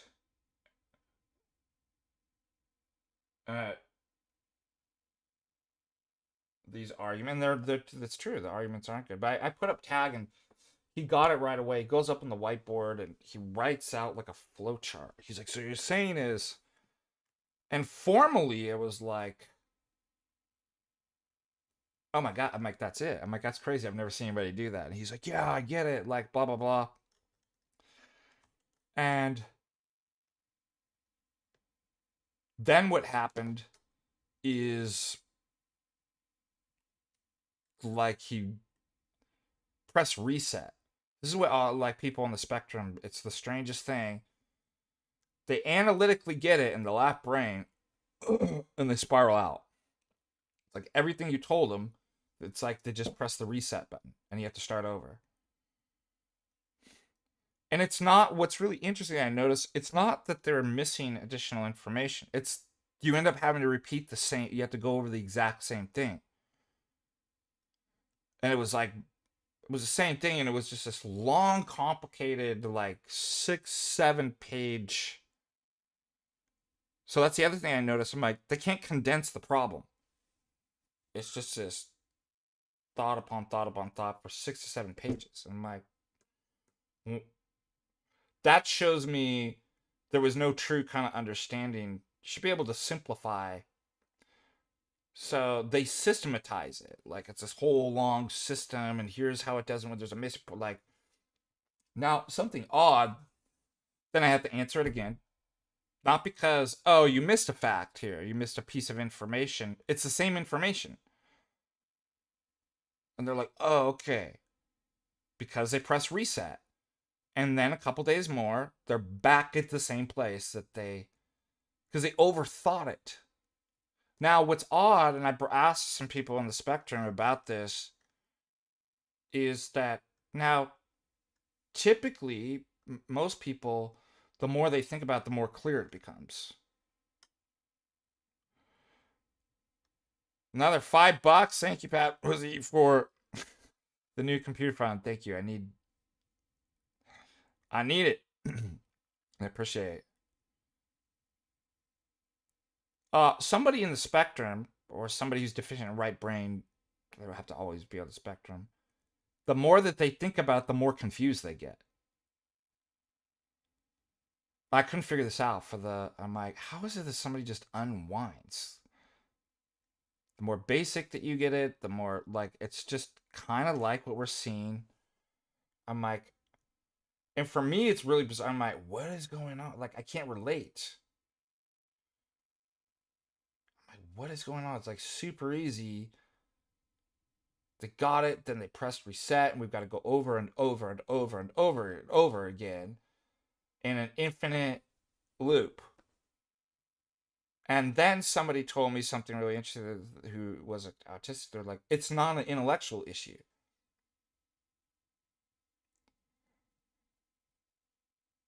People on the spectrum, autistic people, that comes from an emotional disturbance, an irrational fear.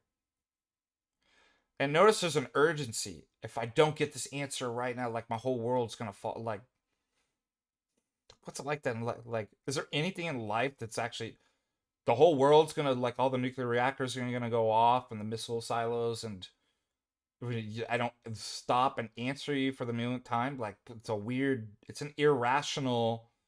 Now, the problem is they're deficient in the right brain. So that's a psychological issue that most of us who don't have problems in the right brain could actually be like, I'm scared. I don't know what it is. Like, I don't know why this is caught. Like, that's a personal right brain that I can. And this person on the spectrum is like, we can't do that. We don't actually know how to express that other than in a left brain quantitative analytic flowchart. But that's not the problem. And I'm like, oh, it was a breakthrough. I'm like, that's why oftentimes with autistic people, I don't give them I'm like, don't worry about it. It's not like me giving you the argument and breaking down for the 10-minute is not going to solve your emotional problems. It's also, this is why autistic people, they have like you see it with like autistic, like their parents give them a tap, it calms them, right? They're having like an emotional like panic or, but it's only temperate. Well, just feed them. Parents are like, just give them the computer and the algorithm. But it doesn't do anything, right? Because they'll eventually spiral out of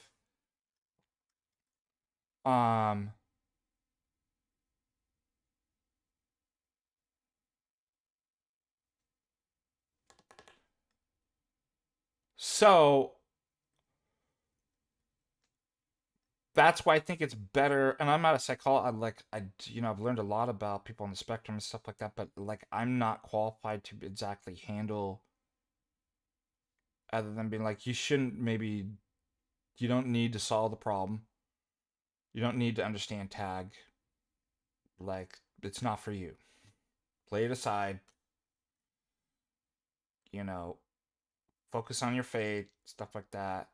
And the other thing too is, say you're not on the spectrum and you're having a difficult time, you should be reading great books, poetry, literature. Our society's already made you deficient in the right, like, that's why I'm saying is somebody. That's why I never had a problem when, as soon as it presented, I wasn't like, what is I'm not deficient in the right brain. Like, I got it.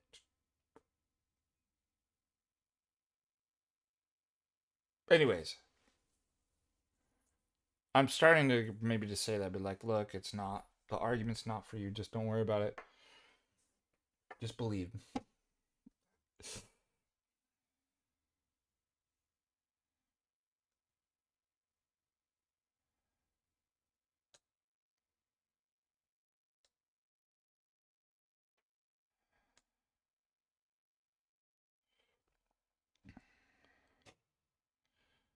Oh, that's a good thought about that. Darth Grumpy.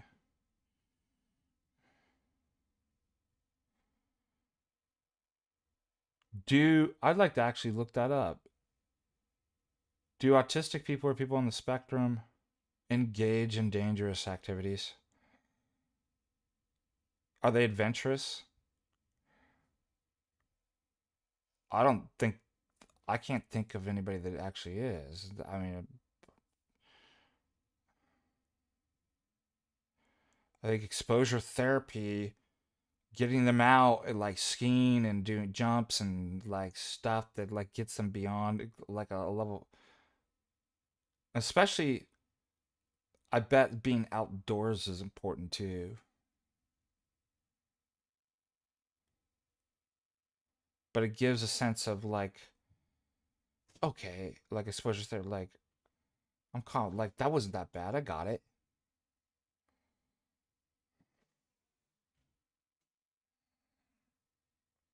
Yeah, I've always been like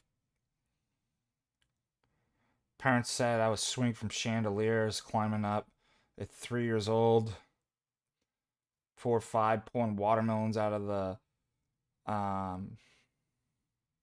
going out. Like my parents always had to watch me because I just take off and go off on an adventure at like as soon as I could walk. Uh, I've never had much fear of stuff.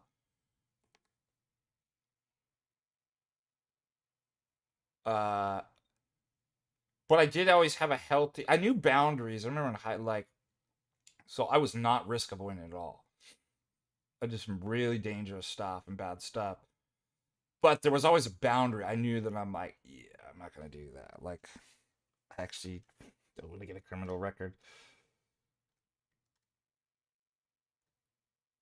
I don't want to ruin my life like that. That's a bit more serious. Like I did have like I did think about consequences.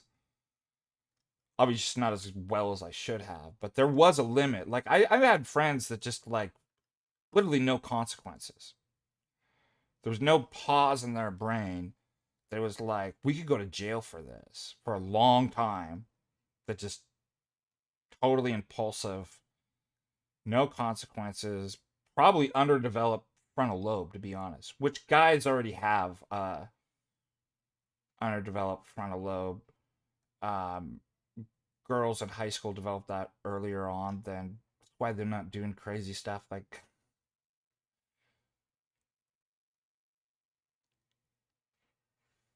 But that's good. I didn't even think about that. I'm gonna. Do autistic people are they adventurous risk taker sports outdoor?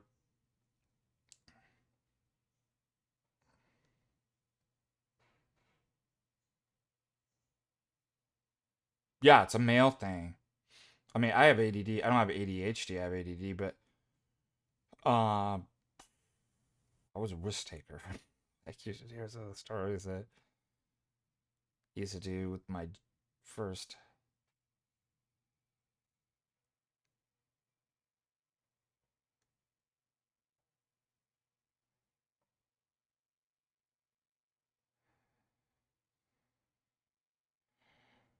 Is autistic be sensible with drinking? No, that's there's a difference between fear and sensibility and responsibility.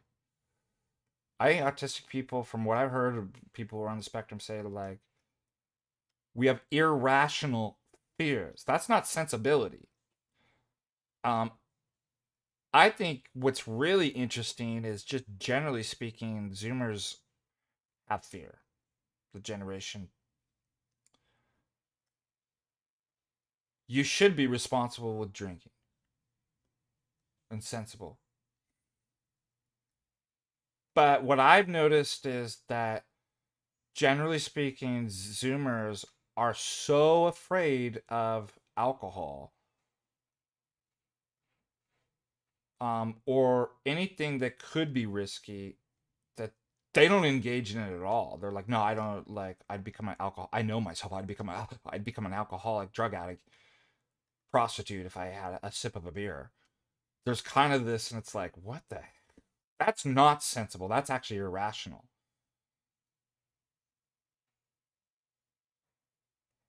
Now it's no fault of their own. The stupid parents, millennial parents, did this to them. They coddled them, told they're gonna die from everything. I mean, I saw some funny thing on X. Yeah, this guy's Zoomer was like, "Oh my gosh, I had a puff of a cigarette. Am I gonna die and get cancer?" And everybody was just trolling, like, "Yep, man, it's too late. Rip." And I'm like, "Oh my gosh, that's how they think. That's crazy." Which was unfortunate because what? Because of that kind of coddling, like safe space, you're gonna die from and get hurt from everything, no risk. They created safe alternatives that were a trap. Well, see, vaping's okay because it's safe. And now vaping's worse than if they were actually smoking cigarettes. Like, that's what's so funny uh about that. But I generally notice, so beyond just like autism, I think Zoomers themselves, because of their parents and what they in society's done, has instilled risk. Uh, I mean, I know so many people are afraid to drive and get their driver's license. I never had that. Like, that's crazy. Like, I can't even imagine. Afraid to leave the house, like, and move away from. I was ready to probably at 14 years old to get. I thought I was gonna be. No, I was stupid. I wouldn't have been able to do that. But in my mind, I was like, I hate living in under my parents. Like, I'm ready to go on an adventure and 14 years old and live on my own, drive my car. Like, so it's really hard to kind of relate to.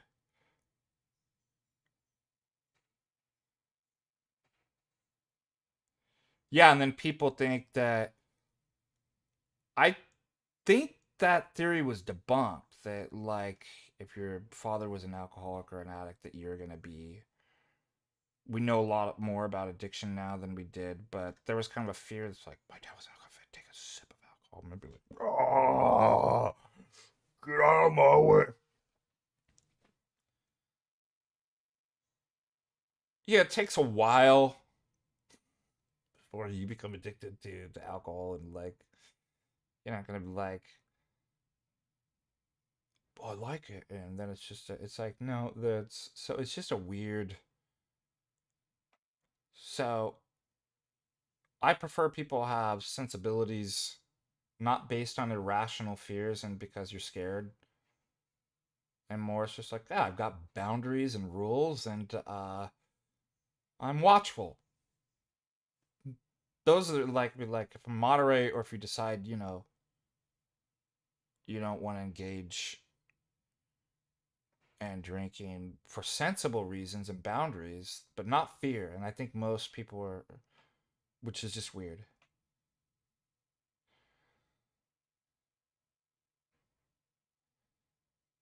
Yeah, that's exactly. Addiction is a trauma. Yeah, that's why in counseling, addiction counseling, they'll be like, what's the trauma? It's not simply just the substance. People take substances all the time without. I mean, even substances that are actually very addictive, like think about like with pain management, just like opiates. There's a difference between physical dependency and actually addiction. Addiction is using a substance that has a dependency to mask a trauma, to give you a kind of comfort so you don't actually have to do it. So that's why they usually like kind of ask these histories, like what happened in your life, what.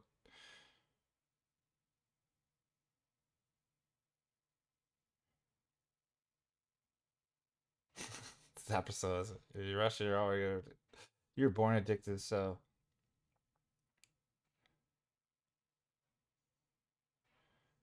All right, let's finish this comment. Right? Let's write it out. This is the last time I'm going to talk.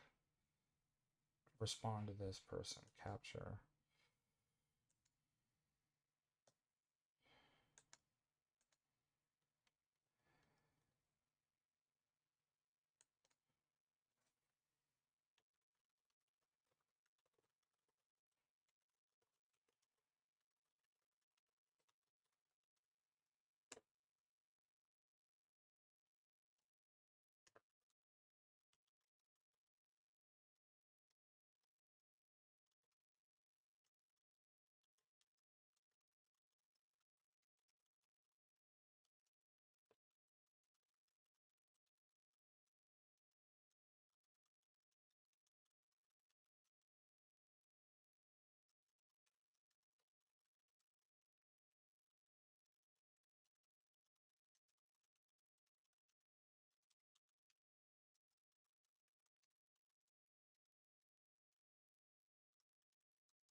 There's nothing else to say. Right.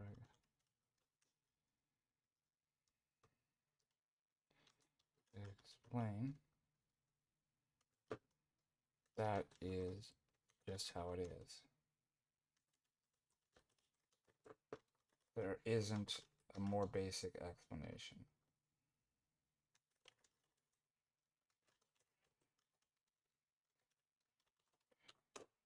All right, what was the argument I made? Again, the question is about how we verify knowledge at the first order exists.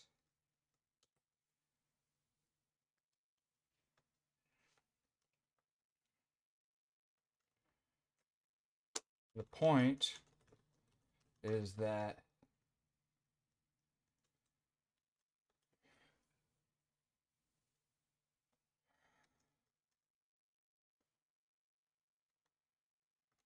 we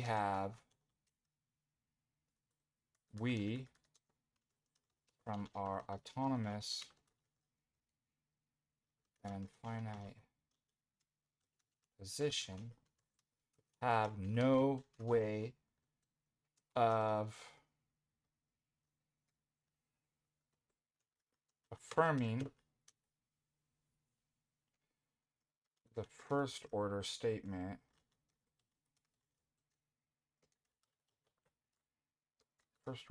without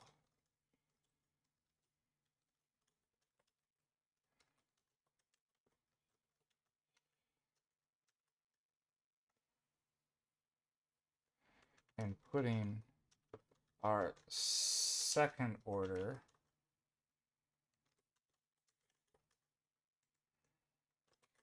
that is dependent, our first order,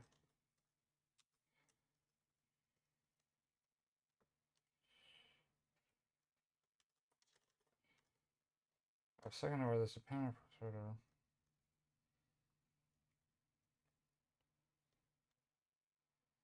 In front of our first order. This is gonna make it worse for him. I guarantee it. Sorry,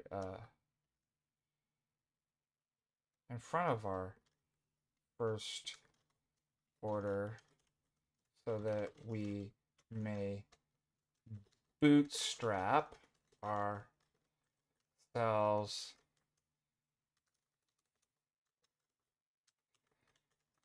and justifying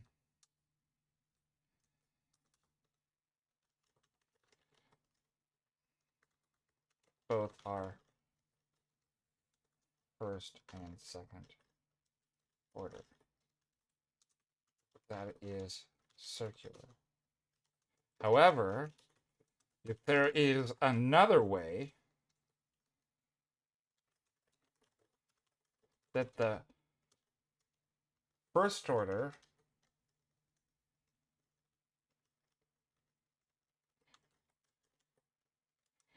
can be confirmed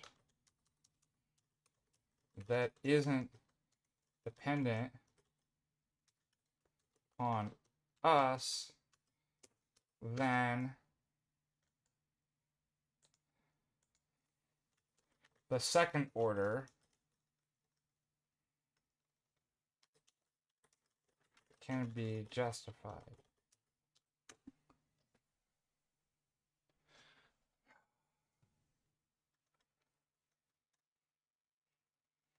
This cannot be done apart from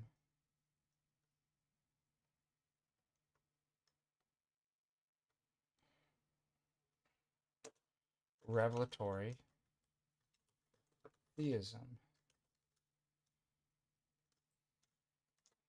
The opposite category of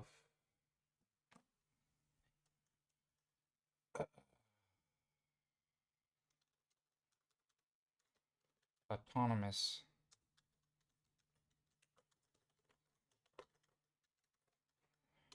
therefore God and his revelation by impossibility. Is this hard to understand? On the contrary, ground and justify both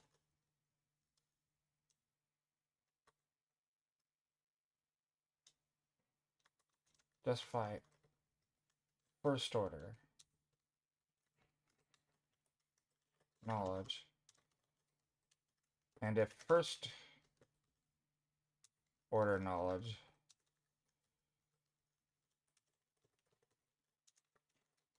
is justified, then so can second order statements, since they are dependent upon the first order. Is that too complicated? Is this person gonna get? They're not gonna get it.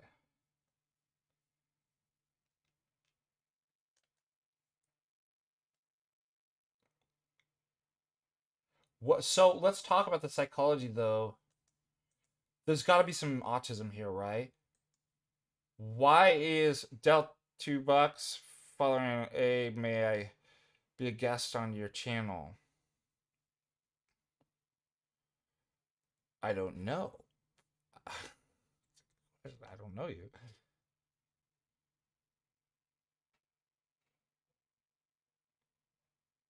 Typically, I don't just allow people to come on the channel. It's usually I'm reaching out to have a guest for a particular reason.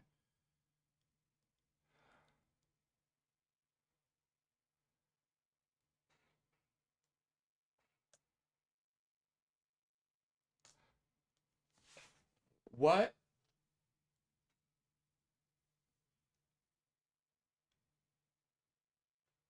Oh, this is going to explain it. I just got it. There's lots of things that I've read that I don't understand, that I'm not like. I just obsess with, like, I've got to feel, I'm not getting it, I'm not. Like, I just kind of oftentimes put aside, unless it's a philosophy problem or something, because I like enjoy the challenge or something like that.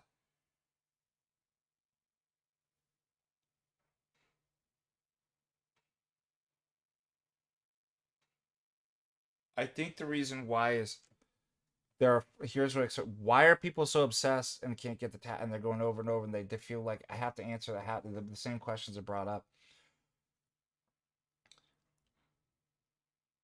because they're scared about salvation and whether God exists and whether I guarantee you that's going how do I know they think if that's the only way to know that God exists is this argument, there's this urgency. If it doesn't work, then how do I know? I guarantee you that's why people obsess about. But the argument is about how we know. So I don't have to know the argument in order to know God exists. I think people are getting that. The formal speech and argumentation of the propositions are not the argument itself. It's talking about something. It's talking about the experience of God and that he's first in all things. So you don't have to go through tag to know that God exists with indubitable certitude. Like infants know that. Everybody knows it. St. Paul says, but you suppress it. Like you get things in your head or fears or stuff like that and you spiral out. Like that's... Because I've heard people say like, so nobody was justified unless they learned Father Deacon Ananias' argument and take it. It's like, you're an idiot.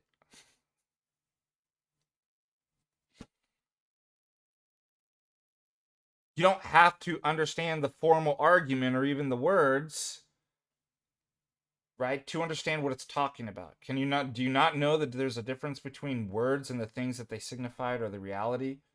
I'm speaking about the reality. You don't have to go through the logic and the arguments because you've got it backwards. You're still stuck in autonomous epistemology. It's not the formal argument and the statements and the words that make God's existence and knowing God true. It's the other way around, you sillies. The reason why the argument's true, and I can even formalize it, is because there's a reality that God is first and there's an impossibility of there being knowledge apart from that. Which comes first? The necessary conditions for the possibility of knowledge, or the transcendental argument that assumes the necessary conditions for the possibility of knowledge that's talking about that? Somebody would say, or put it an easier way, which one comes first, the necessary condition for arguments, including transcendental arguments, or the argument? Which one comes epistemically first? Or logically? You'd be like, the necessary conditions for not. It's like, okay. So you can have that without going through the argument. It exists, so don't worry about it. Like, put it aside. The world's not going to fall apart because you can't figure out a transcendental argument. I can't do philosophy.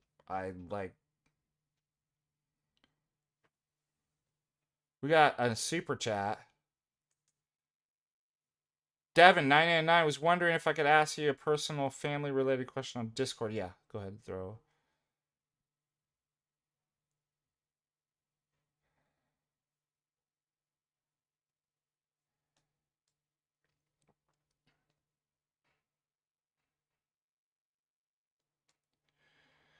Dell, I would say stay away as far away from the Baptist church as possible. This is like joining the Mormon church or something because they're conservative. Like, it's a crazy cult. Like, why would you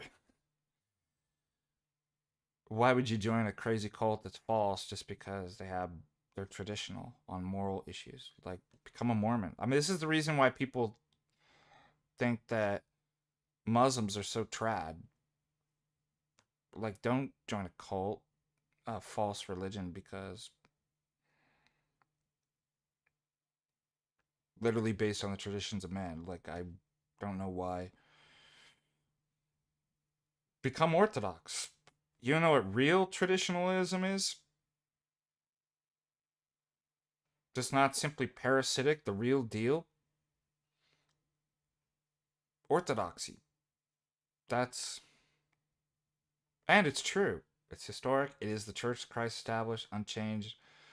The dogmas preserved and held that were once delivered for all to the saints. Like,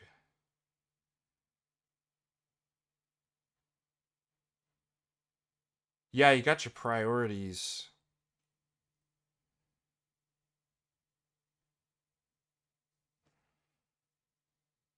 Put first things first. Seek first the King of God, and the rest will be added to you.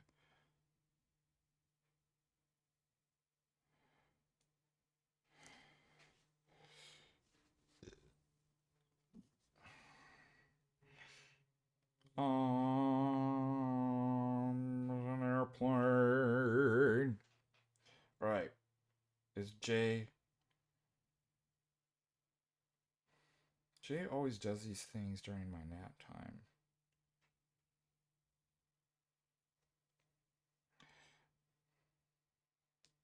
Most of them say that history doesn't even matter.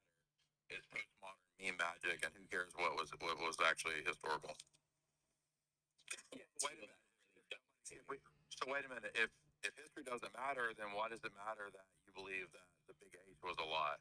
So history doesn't matter, except that we were lied to about Tiny Mustache Man in history, but history doesn't matter. So it's nonsense. San Joel Savage $5 says, if I don't understand tag, I'm not saved. If you don't understand the math of Newton's calculus, you'll start floating around. Oh, that's a great argument. Thank you. Thank you. That's wonderful. Donnie Discern will say you're calling Yahweh Satan, and it's like, I'm not sure if you're doing this on purpose or if you're purposefully just it's just like when that's no different than when the Roman Catholics say this idiotic nonsense that Muslims worship the same God as we do because it's one God. Exactly. No, I mean Jesus says, it says very clearly in 1 John 2 that if you don't have the Son, you don't have the Father.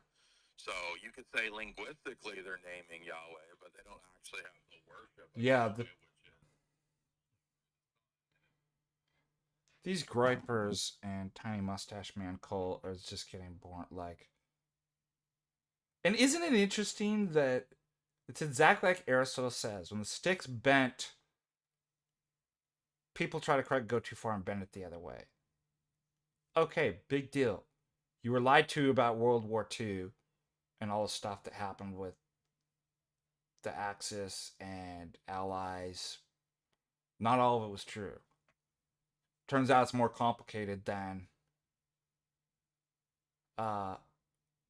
tiny hats have been involved in bad stuff. Okay, Blake.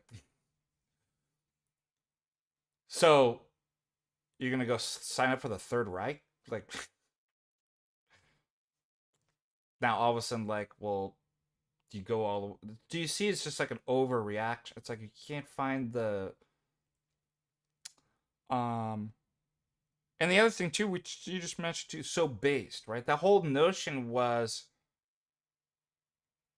the overreaction. It's like the things that you've been lied to and told you can't say these words, stuff like that. And it's a breaking out and fighting, like, I'll say stuff that will shock people. You're not supposed to say. And, sometimes it's fine. But the very kind of mentality itself is immature and overreacting. Now you think it's cool to follow Tiny Mustache Man and join the Reich, and Tiny Hats are obviously they're not just one group, they're controlling everything. Like, it's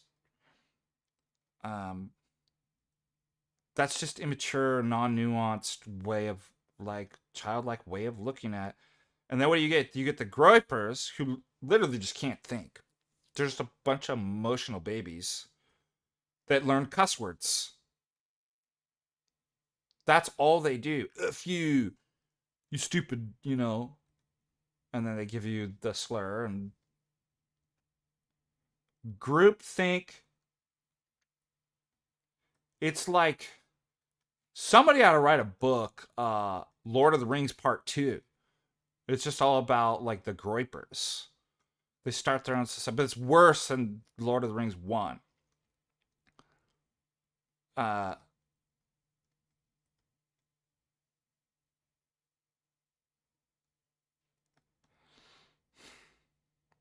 it's worse than adolescent but like they have that, but there's other elements. We all had that kind of rebellious, I was really rebellious, and there's something about the age and kind of different group, but like there's more like there's more to it than that. It has to do with social media. It has to do, unfortunately, with the liberals and boomers pushing too far and kind of controlling. um I think there's anti-whiteism that's been shoved down our throats, and that like all these elements kind of come together that like it explodes. And but like there's more than just adolescent rebellion. Also, I would say too that society has tried to put everybody in a permanent infantile state, emotional decrease in kind of reasoning and logic and critical thinking. Like all this has been going like it compounds is one of the other things too. So it's not like the 80s and 90s. Like there's none of us were like that, other than the general sense of just being rebellious when you're in your teens. But like no, it should be clear like there's something fundamentally going different than space and trad, dude.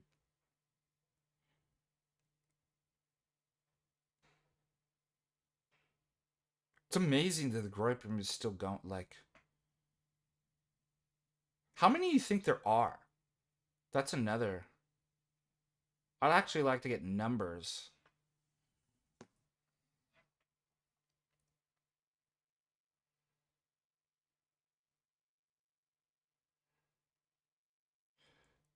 But I think you pointed it out. This is really interesting. Who said that?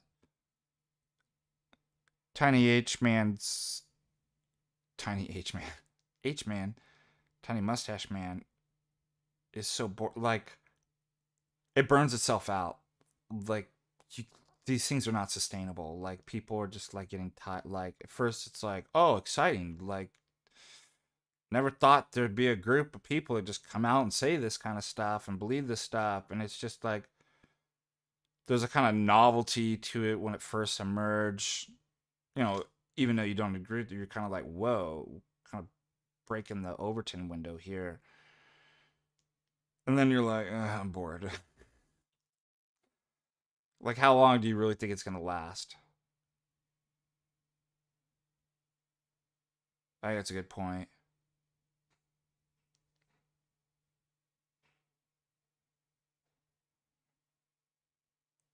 Also,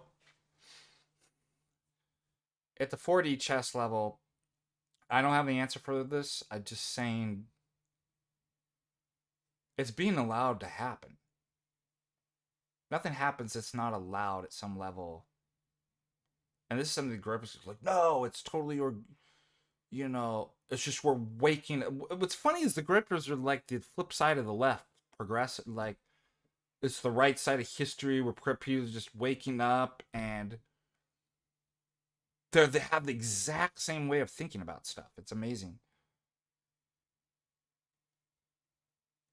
Let me give you a perfect example. In California, the fires, the Pacific Palisades. It's all come out on the local news channels and stuff like that. That they got a text saying not um, to let it burn, like certain areas burn, which then expanded and meaning it was planned. Like it was planned, it was let to happen. Okay, now through a whistleblower. But why is my question was why did the normie legacy media, why are they letting that out? They could cover that up. They don't have to. So I don't know what's going. Like something else is going on. Normies just think like, well, I just report the news and it came out, and so it's like, no, things that come out are allowed to come out. Things that happen are allowed to happen. What's our friend from Mexico that's on David Patrick Harry's? She always comes on. There are no organic revolutions. That was another point that he made that aren't actually allowed and funded. People don't just be like, people's revolution. It's like, won't happen. It will. If you did something, it doesn't go anywhere. Jose, yeah. Shocker. Like, what was the man from Mexico's name? Jose. Really? Are you sure? Doesn't sound like a Spanish name to me. From Mexico. You sure about that, Crispy? Just messing. Wow, he's great. Yeah, organic movement ain't gonna go anywhere. They're not gonna let it happen. There's no funding behind it. That's why these normie leftoids with the No Kings protest. Oh, it's not funded. I didn't get my paycheck.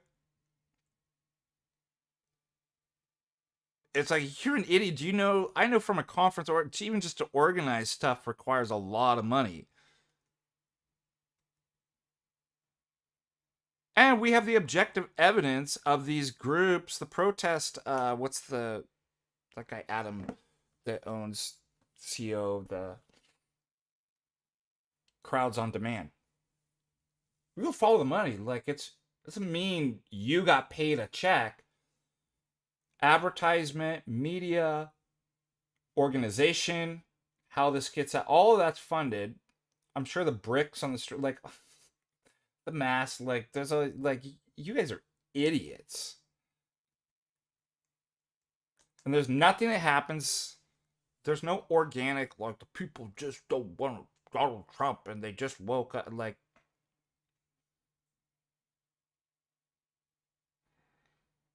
wouldn't go anywhere unless it was funded and allowed to. So I'm thinking the same thing with the Tiny Mustache Man and the Gripers. I'm like, I don't know what they're up to. Like, Jay's talked about this, maybe allowing for a civil war at some point. Maybe it's a honeypot. It's a trap. There's like a way to like controlled opposition to do a false flag. Like, who? I don't know. Maybe it goes even deeper than that. But it's like, I mean, these grippers are just blown away. They'd be like, it's being allowed to happen. Pretty easy to, especially when you have control of social media and TV. Why is he allowed to go on? Why is Nick Fuentes get to go on Tucker Carlson? Like, how did that happen? That's weird. There's people up there that are a lot more powerful and cunning than you think that are seeing multiple moves and playing out. I don't know what it is. I don't know what's going on. It's just suspicious.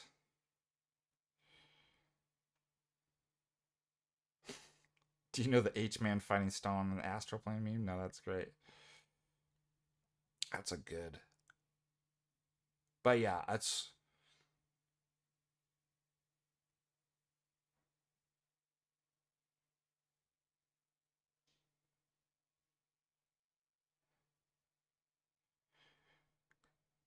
You know what's interesting about Nick? He's actually personally seems to be a likable guy, where Groypers aren't. I will give him that. There's something about him that, I don't know, kind of charm or something like that. That he's kind of sense of humor, and his cult followers don't have, like, they're fundamentally different than him. Do you find that interesting? They're not cookie cutter replicas of Nick Fuentes.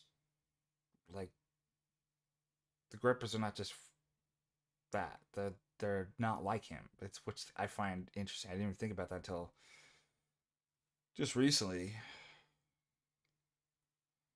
Yeah, he's got good comedic timing. He's kind of funny. He's got a charisma to him, which is probably why he's leading the movement in the Great Persona. He has some type of like characteristics, like virtuous characteristics of leadership and stuff like that. That I think why he's leading the group.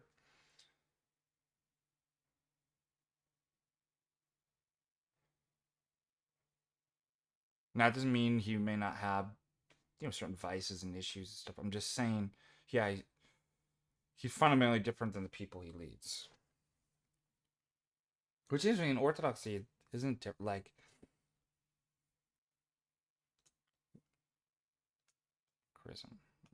charisma. All right. Did I miss any?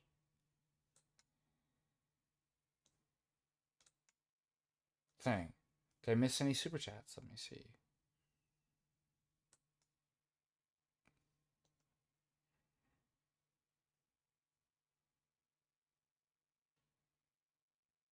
And yes, I did get dinged from yesterday.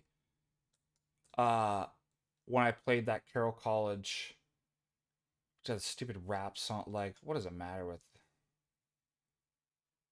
Even for like a split second. Remember, I tried to stop it. I got dinged, and I just cut it out. But we all knew that was going to happen.